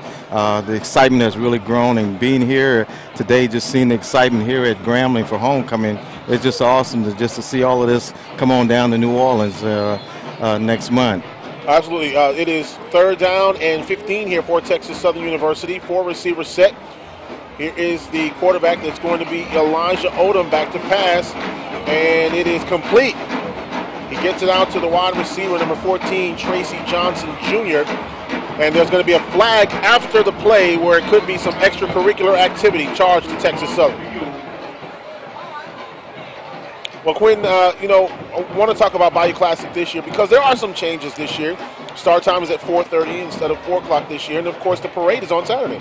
It's still 4 o'clock? 4 o'clock. Okay, so we got to make sure that's corrected up there. It's 4 o'clock time for the kickoff, and then of course the parade is on Saturday. Parade Saturday morning. We're kicking off the parade in New Orleans. We're going to switch the route, bring it in from the French Quarter area back into downtown towards the Superdome. So parade to kick off at 9:30 Saturday morning. We're looking forward to the exciting kickoff for the game day. So that's going to really draw the fans out on the streets early, the streets downtown New Orleans, and we look forward, Centauri, to really have a big kickoff for that day. Well, you know, the other thing personal foul is that you see on the so offense. many people Number who are excited about the activities 14. that are going on. There's the Personal Biz foul. Challenge that happens On the defense. Friday, and of course the Battle of the Number Bands, 85. shows, Those penalties a lot of great offset. activities. Those were dead ball fouls. Kicking off during the that play, week, hold it Centauri, that on Monday number we're gonna launch 79 with of the press offense. conference, and then That's on 10-yard penalty, Friday, we'll kick replay into third coaches down. Lunching at noon, and then we'll go straight into the Biz Tech Challenge, and that's an exciting new piece where we really get an opportunity to engage with the students and have them have a challenge. So we've extended it out to other SWAC schools, so it's a big opportunity for these young students. Absolutely, and you know, for those who want to get engaged as far as doing a little bit more than just buying a game ticket, there's also suites available, as well as, do you still have the club level available? Still the suite level tickets are available. All the tickets are available. Definitely get out there. Definitely go out on our mybodyclassic.com and get on our website and make sure you get these tickets out there. They're really going fast. Here is Malik Elijah with the ball. It fumbles the football, and it looks like Texas Southern may have recovered. But talk about a long kick now for Texas Southern University. Again, the quarterback in the ball game for Texas Southern is Elijah Odom. Fumbled the football as he was just absolutely nailed. The other thing I want to ask you about real quick, of course, we talked about some of the events and things like that, but you know, the other thing is great vendors who are down at the Bayou Classic in just in what is basically a village of businesses. Well, the big thing is we have an area that the local vendors get an opportunity to utilize a portion of the Partridge location street. But a big kickoff thing that we look at on Saturday is the Fan Fest area, getting into Champion Square. We really want to have an opportunity to engage with the fans to come out there. And you know, the great thing about the parade being on Saturday morning, opportunity to lead everyone into Fan Fest and really kick off all the festivities and activities for that day. What you're saying, you can basically second line everybody into the Superdome. Well, that's a big, great, you know, the whole piece about it. You know, having a second line, we're going to call a parade somewhat like a second line on the street on Saturday morning, bring it on into the Bayou Classic, and we look forward to some great entertainment by our iHeart Radio, and so we're looking forward to some acts. Our Miller Coors is going to entertain us with some key talent. I'm going to give you a little sneak peek. His initials are T.I. So we're looking forward to some great entertainment at the Fan Fest this year. So you heard it right here first, just the initials. T.I. will be on location right there in New Orleans. At the Fan Fest. Please reset the game clock to 14, that could be 11. Hot Indian. Thank you. It could be anybody, but we're just saying the initials are T.I. Well, Quinn, we thank you for joining us here in the press box. It's fall weather. Definitely fall today. It's a little cool, but it's great weather. Hey, it's a great football day. It takes me back to my old football days. This is how you want to play it on a nice, cool Saturday afternoon with the right temperature. And definitely, Centauri, we look forward to the Grambling family to be down in New Orleans. You know, hashtag We Are One is our theme, and we're looking forward to having everyone there to have a great time. Quinn, we thank you so much, man, for joining us. Appreciate your time. Absolutely. Thank you, we continue to work with you guys, and we'll see you in New Orleans. GSU, I thought you knew. Absolutely. There you go, man. You're all right. We got to get you a GSU shirt now. Oh, we good. All right. Well, it's 13:54 remaining here in the ball game. 34-10 is the score. More fans begin to file out to go eat more ribs, chicken, sausages, hot dogs, burgers, and all those things are out in the tailgate area. But we told you had a couple of big announcements, and that was the one. T.I. will be down in the Fan Festival in New Orleans. So make sure that you come on down. Should be a great time. Should be an outstanding time down in New Orleans. We told you we had a lot of responses from the question that we had. What dorm did you stay in when you were on campus? And I think we got about 30 responses. Quickly. J Dog from Los Angeles, he said he stayed in Drew Hall, Douglas, and Adams, class of 2001. Horizon Williams, Wheatley, Bowen, Steeples Glen from Oakland, California. Kirsten Fontenot from Port Arthur, Texas, Jeans Hall. She got her BS Spring 2002 and her Master's in the fall of 2003. Let's see, Raymond Mason, he was on the track team 1987, the athletic dorm. He is the brother-in-law of Walter Dean. You know that name. Yes, sir. Absolutely. Very well. Let's see, who else here? Deisha Hughes, I hope I said your name right, from Laurelville, Louisiana, class of 2008. Wheatley, 5th floor, room 510, go Grambling. Nate, Pinchback Hotel, 5th floor. Nick Love, Pinchback, and the GSU TV Center. That's right. What's up, Nick Love? Of course, if I'm not mistaken, he's a Lions fan for some reason. I think he's from Detroit. Just messing with you, Nick. Here's the play on first down.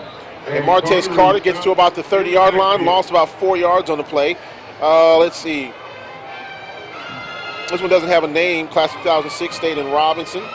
Last one for right now, Terrell Joseph from Lake Charles, Pinchback, room 516. So we'll get more, and we want to know what dorm you stayed in when you were a student on Grambling State University's campus. You can go ahead and you can text us at 318-596-9080. Double slot formation. Here is Devontae Kincaid. Pass is incomplete. Intended for number 9, Austin Sessoms. A lot of pressure coming on. That was Stafford in the face of Kincaid. And Kincaid tried to get the ball out of his hands very quickly. Here's some third quarter stats just for you. Grambling, 26 rushing attempts, 92 yards. For TSU, 19 attempts, 38 yards. A total offense right now, Grambling 55 plays, 372, and TSU 39 plays, 133. Here is Devontae Kincaid, long pass. Martez Carter with an acrobatic catch. First down, Tigers inside the 30-yard line. Let's see where they mark him down at. The line judge standing at about the 29. First down, Tigers. What a catch. That's right at 30. That's the wheel route out of the backfield that time for Martez Carter. Carter catches that ball with one hand, his left hand at that, going down the sideline. Good job that time by Grambling State, running the shallow cross and then wheeling the running back out of the backfield. First down and 10 for the Grambling Tigers. Here is Carter shaking and baking, getting across the 30 to about the 30, or I should say the 27, 28-yard line. It'll be second down and about 8 yards to go. Yeah, Markintel was the guy that makes the tackle on Martez Carter. One thing TSU has done a pretty good job of is not allowing Grambling to run the football at will. Grambling's been able to do that probably a lot better than they have in the past couple of years. This year, Santoria, they've really done a great job, and they've been sticking with that running pattern. 3 receivers set here for the Grambling Tigers. Here is Devontae Kincaid. Another little screen pass out to about the 20-yard line, and it should be enough for a first down. Dobbins is the guy that makes the tackle for Texas Southern University. Set the screen over to the right side that time. Quick screen to the wide receiver, Geis. Geis picked up that first down and keep the chains moving. Right now you're starting to see a little bit more rhythm from the Grambling Tiger offense. First down and 10 for the Grambling State Tigers.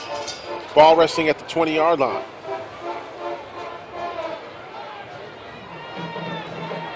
Oh, he's got a lot of time. I mean, he is flipping pancakes and cooking bacon. He had so much time, and the pass was incomplete. Jordan, the intended wide receiver. Devontae Davis was the intended receiver. Oh, Davis, excuse me. Renee Goodson, class of 1990, says, don't forget about me. Bowen Hall and North Campus when she was on the campus of GSU. And Will Spotsville, Drew Hall, as he said, 5th floor. Graduated in 1992. Sean Jones is in the ball game now for Texas Southern. Yeah, he was not in the first half because of a targeting foul. Here's Martez Carter, 20, 15, 10, 5. Martez Carter nearly getting to pay dirt, but he's going to be called down at the 1-yard line. Not going to be surprised right here. Quick screen set up to Martez Carter, but I wouldn't be surprised if they just handed off to Martez and tried to let him get into the end zone right here. Kincaid in the shotgun. Here is the give to Martez Carter. Carter with the carry. Touchdown, Grambling State University. Tigers up 40-10, 11 minutes and 8 seconds remaining in this ball game. Nothing fancy, handed it off to the running back that time. Martez Carter has been a stud today. Absolutely. Tigers up 40-10. We'll get back to our question of the day. What dorm did you stay in when you were a student of the campus of Grambling State University? We have got tons of responses so far.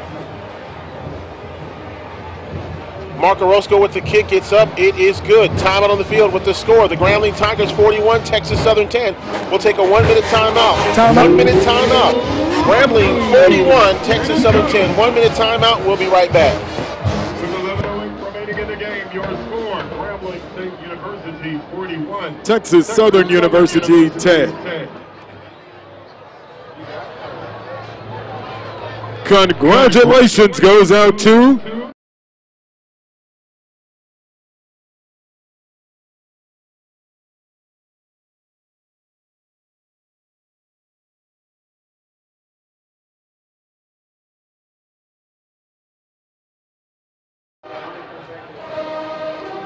the official after the game Southern Soul Blues concert is tonight at the Ruston Civic Center. Willie Clayton will be performing live. Also performing are Mr. Headbad, Romy, Magic Wand, Songbird Jenda, and MP Soul. Doors open at 8 p.m. Advance tickets can be purchased at Martha's Boutique or In Style Fashions in Ruston or Nelson Seafood Cafe in Grambling, located behind the old bus station. Willie Clayton, live in concert at the Ruston Civic Center. Don't miss it.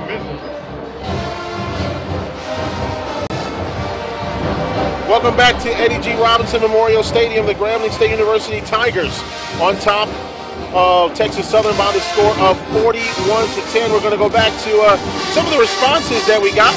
And the question again was, what dorm did you stay in when you were on the campus of Grambling State University? Tony T.A. Anderson from Monroe. What's going on, man? Stayed in Tubman, Drew, and Pinchback. 1982 to 86. He's watching the game live on YouTube. Thanks for watching, man. Terry, he's watching from Chicago. Stayed in Drew Hall, class of 1995. Not Hall, graduated from 2012, Minneapolis, Minnesota. Don't have a name there. Thanks for listening from Minneapolis, Minnesota. Teddy Brown, Addix Hall, Pinchback, and Drew. Class of 1992 from Monroe, Louisiana. Let's see, Donald Citizen, Pinchback Hall from Jennings, Louisiana. Mike Nail, G-Man, Holland Hall. Let's see, another one here. Let's see if we can get to another one before we get to the kickoff here. We'll get to more in just a little bit as we kick off to Texas Southern University to the 25, out to the 30, to the 35. And Texas Southern will take over first down and 10 at about the 37-yard line. We have a lot more that we'll get to. Just a ton of people responding to the question today. Where did you stay at? What dorm were you in when you were on the campus of Grambling State University as a student? And, of course, I want to give everybody just a sneak peek. Of course, this text line service brought to you by Mass Communication Department. Once again, The Lab, online radio station. You can listen at thelab.radio12345.com. And just a little sneak peek, Jay-Z tickets. We'll be giving tickets away to the Jay-Z concert in New Orleans, so make sure that you listen up. Of course, those who are already texting us, all you got to do is text Jay-Z to the same number, 318-596-9080. You're automatically going to the drawing to see Jay-Z in New Orleans coming up, I believe, November 8th. And don't text today. No, don't text today. Don't text it today, because your name will be automatically dropped out of the qualifications for the opportunity to go see Jay-Z. Yeah, just save that for next week. But you know where you can text now, 318-596-9080. We'll be giving away tickets to the Jay-Z concert in New Orleans, sponsored by The Lab and, of course, the Mass Communication Department at Grambling State University. Second and long for TSU. Second and 15, as a matter of fact. Here is the quarterback once again, Elijah Odom. Gets it out to the wide receiver. That's Mario Smalls, the tight end from Plano, went to Plano East High School, third down and 10. Here's a couple of scores for you right now. Is Louisiana Tech on top of Rice going into the fourth quarter, 28-14. Try to catch you up on some of the scores as soon as we can. 3rd down and 10 now for Texas Southern University.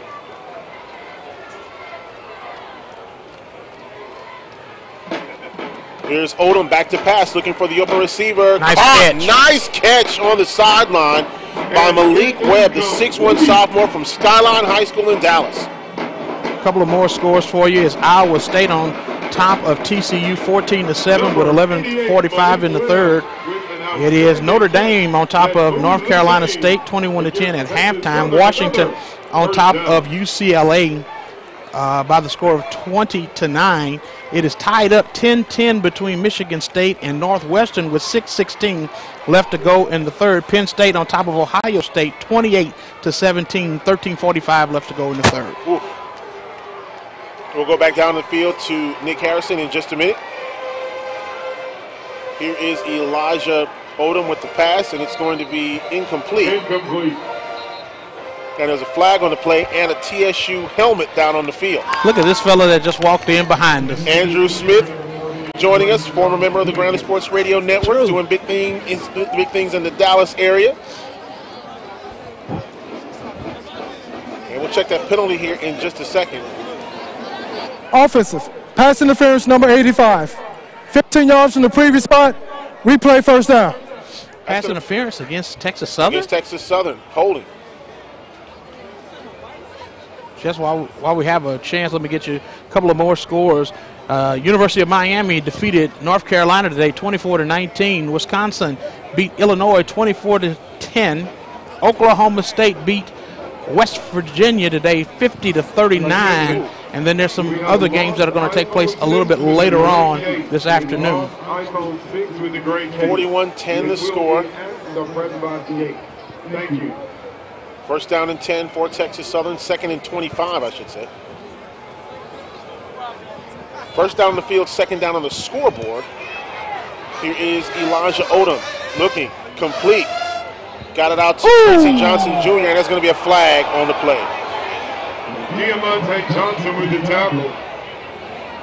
Penalty markers on the field. I tell you what, Brian Ware, who is the secondary coach, was livid on the sideline. Absolutely livid. And but so is Coach Fobbs. I must admit, the Brock Lesnar suplex right there is actually a nice little tackle. But I guess they're saying it was excessive. Down.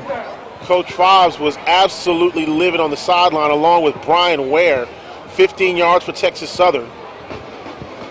And let's look at the replay again if you're on GSU TV. That was, to me, I don't know if that wasn't excessive. That was a nice suplex to me. My good friend John Tabor would have been proud of that. Absolutely. Don't mention that guy. I knew they'd get a rise out of him. I will say, Nick, that is Suplex City, though. Most definitely.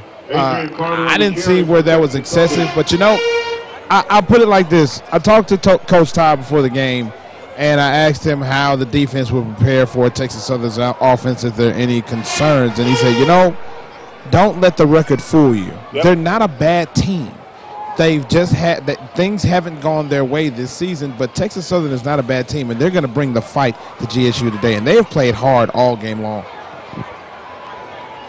Here is Elijah Odom back to pass. Touchdown, Texas Southern University out to the tight end, Mario Smalls. Yeah, Smalls got behind the defender, had 2 steps on him, and that was a good pass, only where the wide receiver could come up, or the big tight end, rather, could come up with that corner route being run that time by Mario Smalls.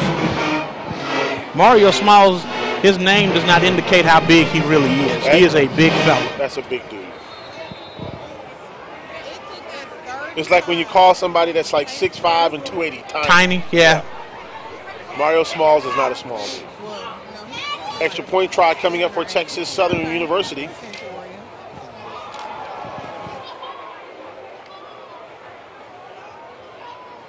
Aaron Cuevas. Extra point try is up and good. Time it on the field with the score. The Grambling Tigers on top 41-17 timeout on the Texas field. University. We're going to take a 1-minute timeout. 1-minute timeout. We'll be right back.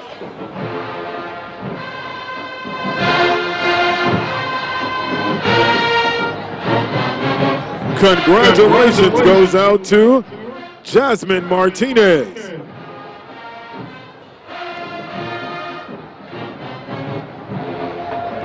You have won the AT&T package. Stop by the AT&T booth to claim your prize.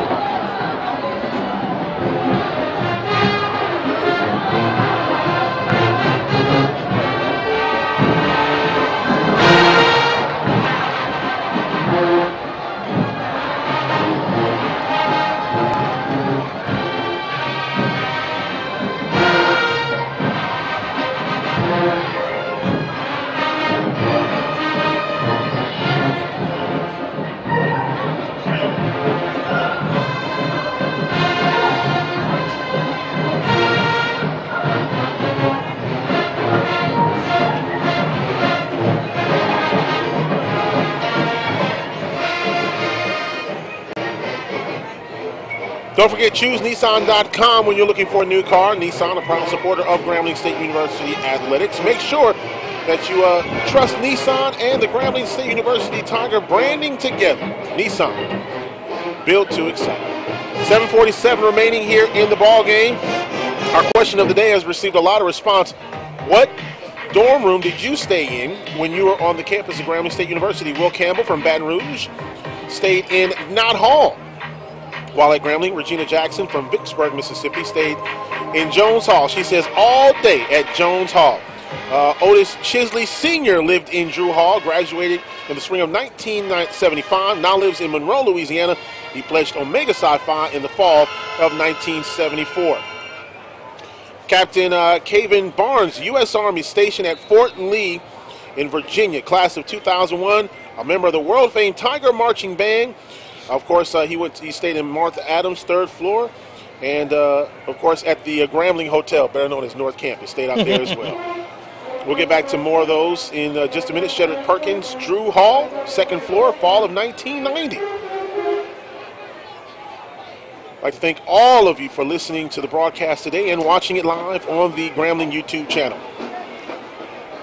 Ball comes down to Malik Webb at the 10. He's out to the 25, to the 30, still on his feet. 35, out to the 40, and he goes down at about the 45-yard line, and a flag comes out late.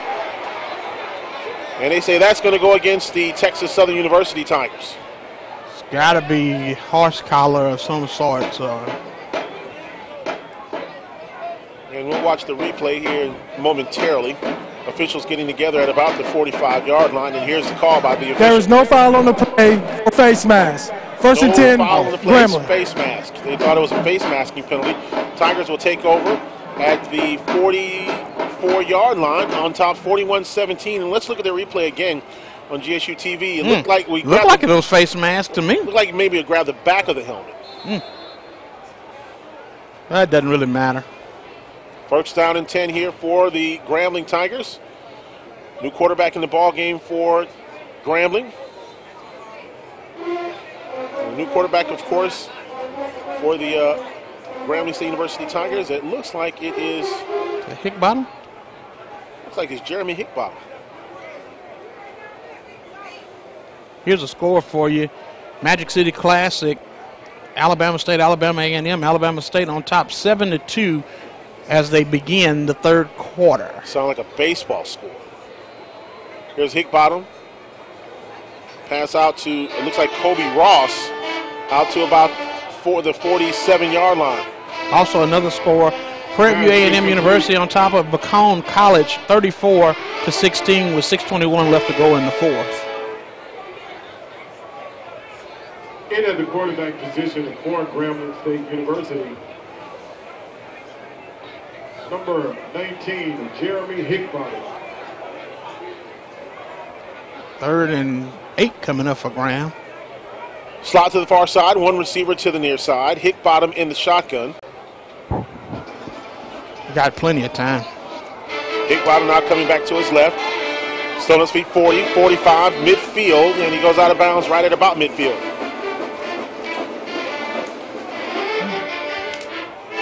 Not anything impressive by the Grambling Tigers offensively right there. They played it pretty vanilla. Everything was bland. Inside give, a quick pass, and then, of course, just trying to get a first down out of that situation. Hickbottom was able to get out of the pressure and was able to pick up a couple of yards, but Grambling will still have to punt it away. Tigers will punt 41-17 to score, 5:59 remaining here in homecoming 2017. There are a lot of people around, in and around Grambling, still people still filing in from the road, I should say, from R.W. Jones. The concert and everything else is going to take, parties, excuse me, not concert. Parties and different things are going to take place here in just a little while. So in about 5 minutes, you're going to really see this place. To use one of your students' term, I think it's one of the morning shows, it's going to be lit. GSU graduate to today's game. He's currently on tour with two-time Grammy winner Lecrae. New project, Here's another score for you, Santoria in the MEAC. Bethune-Cookman on top of Hampton, 17-7, 9 minutes and 43 seconds in the third. Florida A&M managed to beat Morgan State 34-31 today. Howard beat South Carolina State 28-20. Savannah State beat Norfolk State 27-9. Elijah Odom, quarterback in there for Texas Southern, slow to speed, and he's going down. They're calling down at the 2-yard line, nearly a safety there. So the Tigers continue to put that defensive pressure on Texas Southern. Going back to the text line at 318-596-9080. The question, of course, where did you stay at on campus when you were a student at Grambling? Ernest Sterling from Grambling said he stayed at Holland Hall. Whitney from Chicago, class of 2009. Ernest Sterling. Yep. Jones, Truth, and 100B. I told you you're going to have somebody with some numbers. 100B. Sounds like a bad singing group or something. Danielle J. Jeans Hall. Here's a run out of the end zone, and he gets out to about the 3-yard line. May have been the first Gene Hall that we heard today. Eric Robinson, fall of 87, Pinchback Hall, room 516 from Richmond, California. Room what? 516. Room 516. Are you making fun of me or something? It's okay.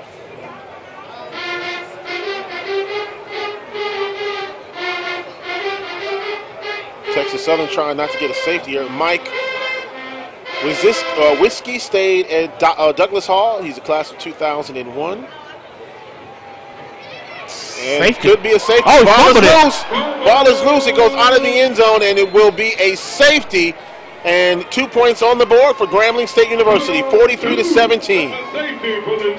Another safety for the Grambling Tigers defense again this year. Yep. They have been stellar when it counts, Santoria. Wow. So get ready to kick off here as the safety recorded. Renee Goodson, class of 1990, Bowen Hall.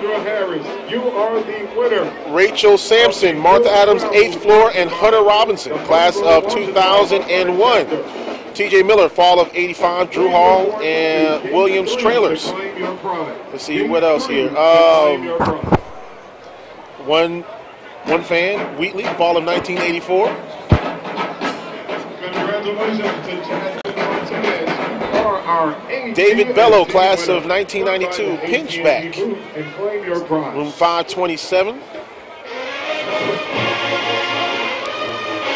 Brian Jenkins from New Orleans, Douglas and Drew. Bobby Andrews, class of 1973 from Houston, Texas. Sophomore Hall, room 225. Wait a minute. He's at Sophomore Hall. Yeah. Drew Hall, room 315, of course, class of 1973. That's how you know you've been around for a while. Rosalind Fogan from Spain, Rosalind Fogan, Spain, class of 1969, watching us right on the YouTube channel, lived in freshman women number 2, sophomore women, and first woman to live in the high-rise dorms, living in Shreveport, originally from Downsville. So see, now we made fun of the 100s and the 200s. And you know, now you got people who had sophomore hall. Yeah. Carlos Nelson, class of 1998, stayed in Pinchback Hall, and Drew Hall in the 5th floor. Last one for right now, Bishop Terrence Milliken, watching from Oakland, California, stayed in Drew Hall, room 813, former band member in the class spring of 1991. Kick return, man, still up on his feet. Pointed up, man. Carlos Ransom from Milwaukee, Wisconsin, class of 1999, stayed in Holland Hall. What's going on, Los? And this is good. Grambling is the check engine light of the SWAC. I thought you knew. Because when every team comes in there, they have to check the engine. That's really good. So we want to thank everybody who has texted us today to tell us what room they stayed in when they attended Grambling State University while a student. We'll get back to more of those a little bit later on. 3:50 remaining in the ball game. 43-17 is our score. Hickbottom will hand the ball off to Flowers, gets across the 35-yard line to about the 34 on 1st down and 10. Again, we want to thank everybody associated with the GSU TV Center. Alan Blakeney is the director, and the reason why you see this on YouTube is because of the vision and, of course, the hard work of the staff and, of course, all of these students who work with GSU TV. It makes us look good, but they're really the hard workers here. We just personal foul, dead ball foul, number 29, 15 yards from the end of the run, 2nd down. And then, of course, the lab. We told you about that. The text line powered by the lab. You can listen at thelab.radio12345.com Tuesday, 24 hours live from 8 a.m. to 8 a.m. the next day, and that was some undertaking. And then, of course, KGRM. 3:32 remaining in the ball game, 43-17 the score. I like the way that you kind of put that. Wonderfully stated. Yep. 2nd down and about 20 right now. Make that 22. And here is the run. Wide open, 25, 15, 10, 5, touchdown, Grambling State University. That's Jermaine Hickbottom. Hickbottom faked the sweep to the left on the zone read look, and he goes right up the middle of the field untouched. Everybody went with Flowers, and nobody accounted for the quarterback. Jeremy Hickbottom with the touchdown from 37 yards out, and the Tigers now at 49-17 with 3:03 remaining in the ballgame. Donovan McCray was right. Grambling could score 50 points right here. Extra point try coming up. Here's a snap. The kick is up. It's good. Timeout on the field with the score. Grambling 50, Texas Southern 17. Actually, that's going to be from about 53 yards out. Yeah, you have to account for the penalty. Yep. 3:03 remaining in the ball game. We'll take this 1 minute timeout. 1 minute. We'll be right back.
Ball.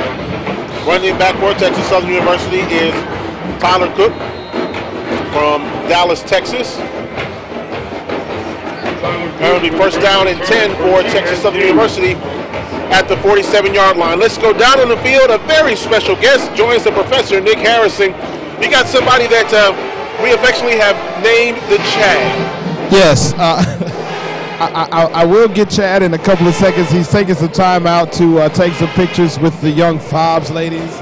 And that just shows you the kind of man that Chad is and the kind of guy that he is. So we're going to get Chad here momentarily.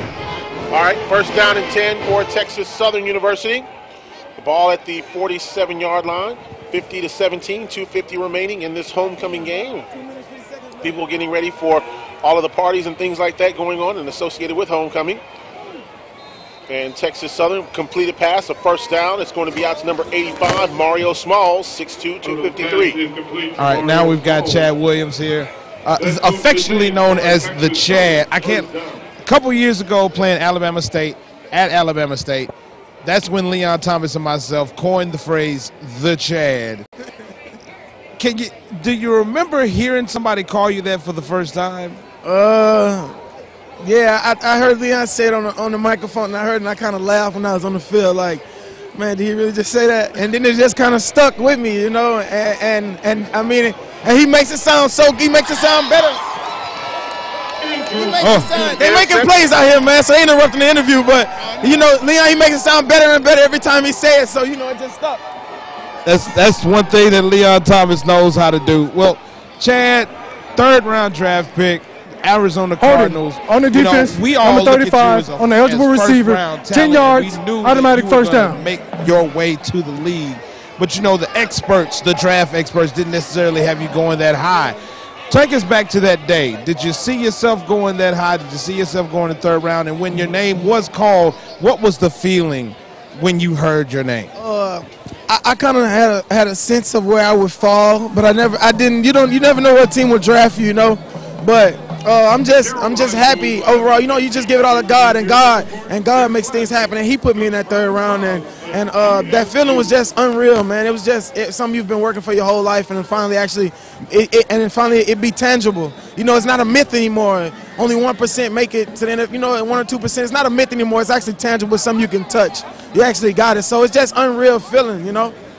Yeah. Chad Williams talking to us here on the sideline during homecoming as Grambling leads TSU 50-17. So being in the league now, being with the Arizona Cardinals organization, what has that been like to acclimate yourself to the National Football League, the differences between that and being here at GSU? It's been real good. It's really different because it's just a higher level of play, you know. It's really high. It's a higher level of play, but I'm around a great group of guys, you know. Larry, Smoke, JB. I have a lot of guys that I'm around. Carson, and you know, they just, you know, I'm a young guy, but I'm just learning a lot. Because the coaches have been talking really well about you. I have a lot of we have a great coaching staff and really great veterans in the building that just, you know, acclimate guys and help them, you know. So I'm coming along real good. I know, man. We've been keeping up with you, Chad. I'm going to let you get back to the game because they're making some big plays out there. Appreciate you. Take care of yourself. Chad Williams of the Arizona Cardinals joining us here on the sidelines. Back to you guys in the booth. Thanks a lot, Chad Williams, joining us here on the Grambling Sports Radio Network. Odom looking for an open receiver. It is complete. It's going to be out to Malik Webb. And Webb will have a first down for Texas Southern University. Incidentally, the interception was called back because of a holding penalty against the defense, and that gave Texas Southern a first down. And so now they have a first down and 10 right at about the, looks like about the 9-yard line. So it'll be first and goal for Texas Southern. 1:14 remaining in the game, 50-17, Texas Southern on top. I'll tell you what, Grambling State University had a chance to actually intercept the pass after that, though, Santoria, and that ball was dropped in the end zone by one of the defensive backs. Here is Elijah Odom. He's getting to the outside, trying to find something open. Odom gets to the corner. Touchdown, Texas Southern. So they get a garbage touchdown to end things out. 52 seconds remaining in the game. Yeah, Grambling sent the house that time. A lot of pressure coming. Guys were not in the right position at the end of all of this because Odom was able to elude a lot of guys, step up in the pocket, get to the edge that time off of the left side, just able to sneak in off the left side and get into that end zone, touching that pylon for the touchdown. So Texas Southern gets in for 6.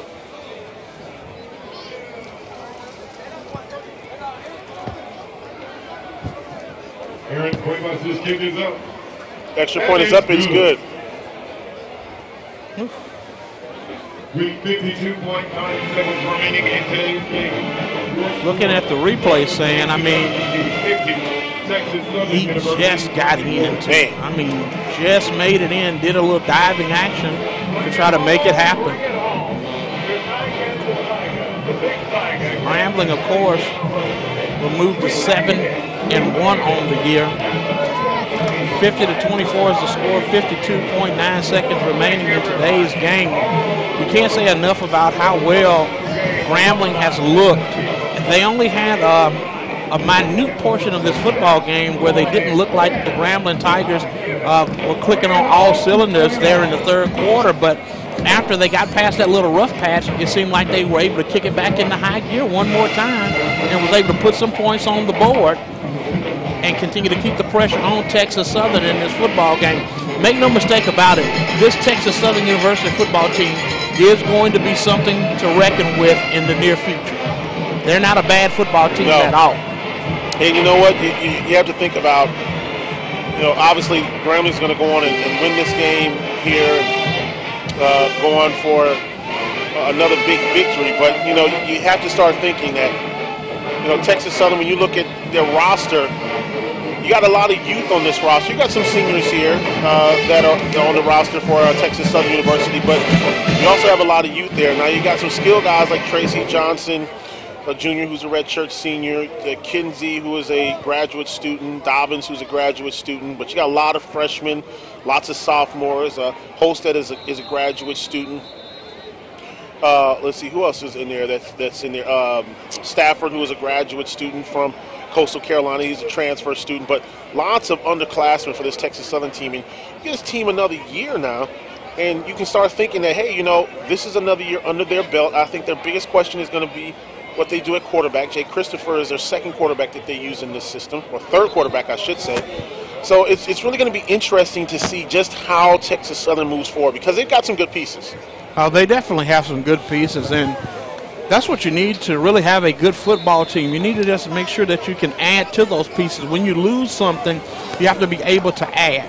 And one thing that you can definitely say about Grambling, the one thing that kept them competitive over the last couple of years and elite powerhouse in black college football is because they added to the puzzle. They made sure that they were reloading and not rebuilding. So I think if that's the moniker that anybody can follow, it's the one that Coach Fobbs has put in place here at Grambling State University. 32 seconds left on the game clock. All Grambling has to do is kneel down one time. That's going to do it right there. And that will be it. Final score, the Grambling Tigers win it 50-24. We'll take this 2-minute timeout. 2 minutes. You're listening to the Grambling Sports Radio Network. 2017 is a wrap. Congratulations to our Grambling State University G-men. We'd like to thank each and every one of our family, friends, faculty, staff, and alums for returning home to dear old Grambling for Homecoming 2017. As you travel from place to place, back to your homes and destinations, we ask you to please carry the love and pride of the place where everybody is somebody with you in your hearts. On behalf of our esteemed president, Richard J. Gallo Jr., our athletic director, Mr. Paul Bryant, this is the voice of Grambling State University, Leon Thomas III, saying thank you, God bless, and we will see you at Homecoming 2018. And now, our alma mater.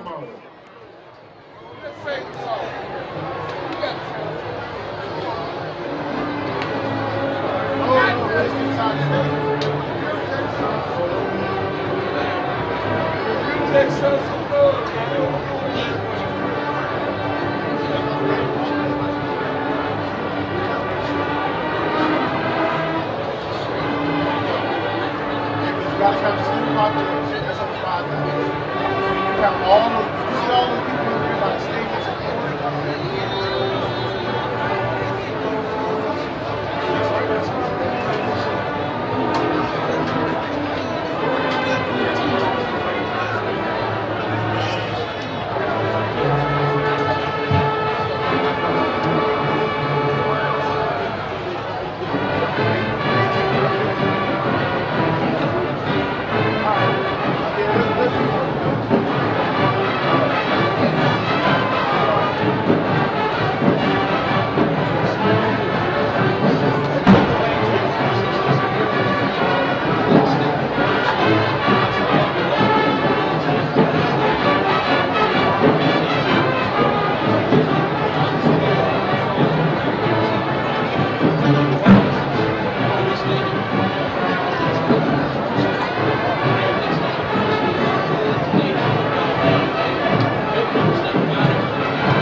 before they're actually going to be one of the perennial powerhouses in the Southwestern Athletic Conference. Yeah. You know, it's like I said, it really is going to be something that Texas Southern they can grow from. You know, they're still winless overall this season, but they've hung in a few games. This one obviously was a different story, but you know, I think they're another year away, and I think you can go ahead and in another year you can see some of these guys, especially the freshmen. They got tons of freshmen and sophomores on the team, and I think that you know, it's really going to be something that people are going to have to look out for in this conference. Guys that really stepped up and played tremendous football today for the Grambling Tigers offensively, starting early with a young man that caught our attention last year, and we said he was going to have a promising career here at Grambling State University. That's Jordan Jones. Jones at one point had 2 catches for 103 yards and a touchdown in today's football game. You can't say enough about that young man and how he played in today's football game for the Grambling State University Tigers. All right, getting ready to go out on the field, Leon Thomas III has the winning coach, Broderick Fobbs. Professor Nick Harrison here with Broderick Fobbs. Coach Fobbs, congratulations on the win, sir.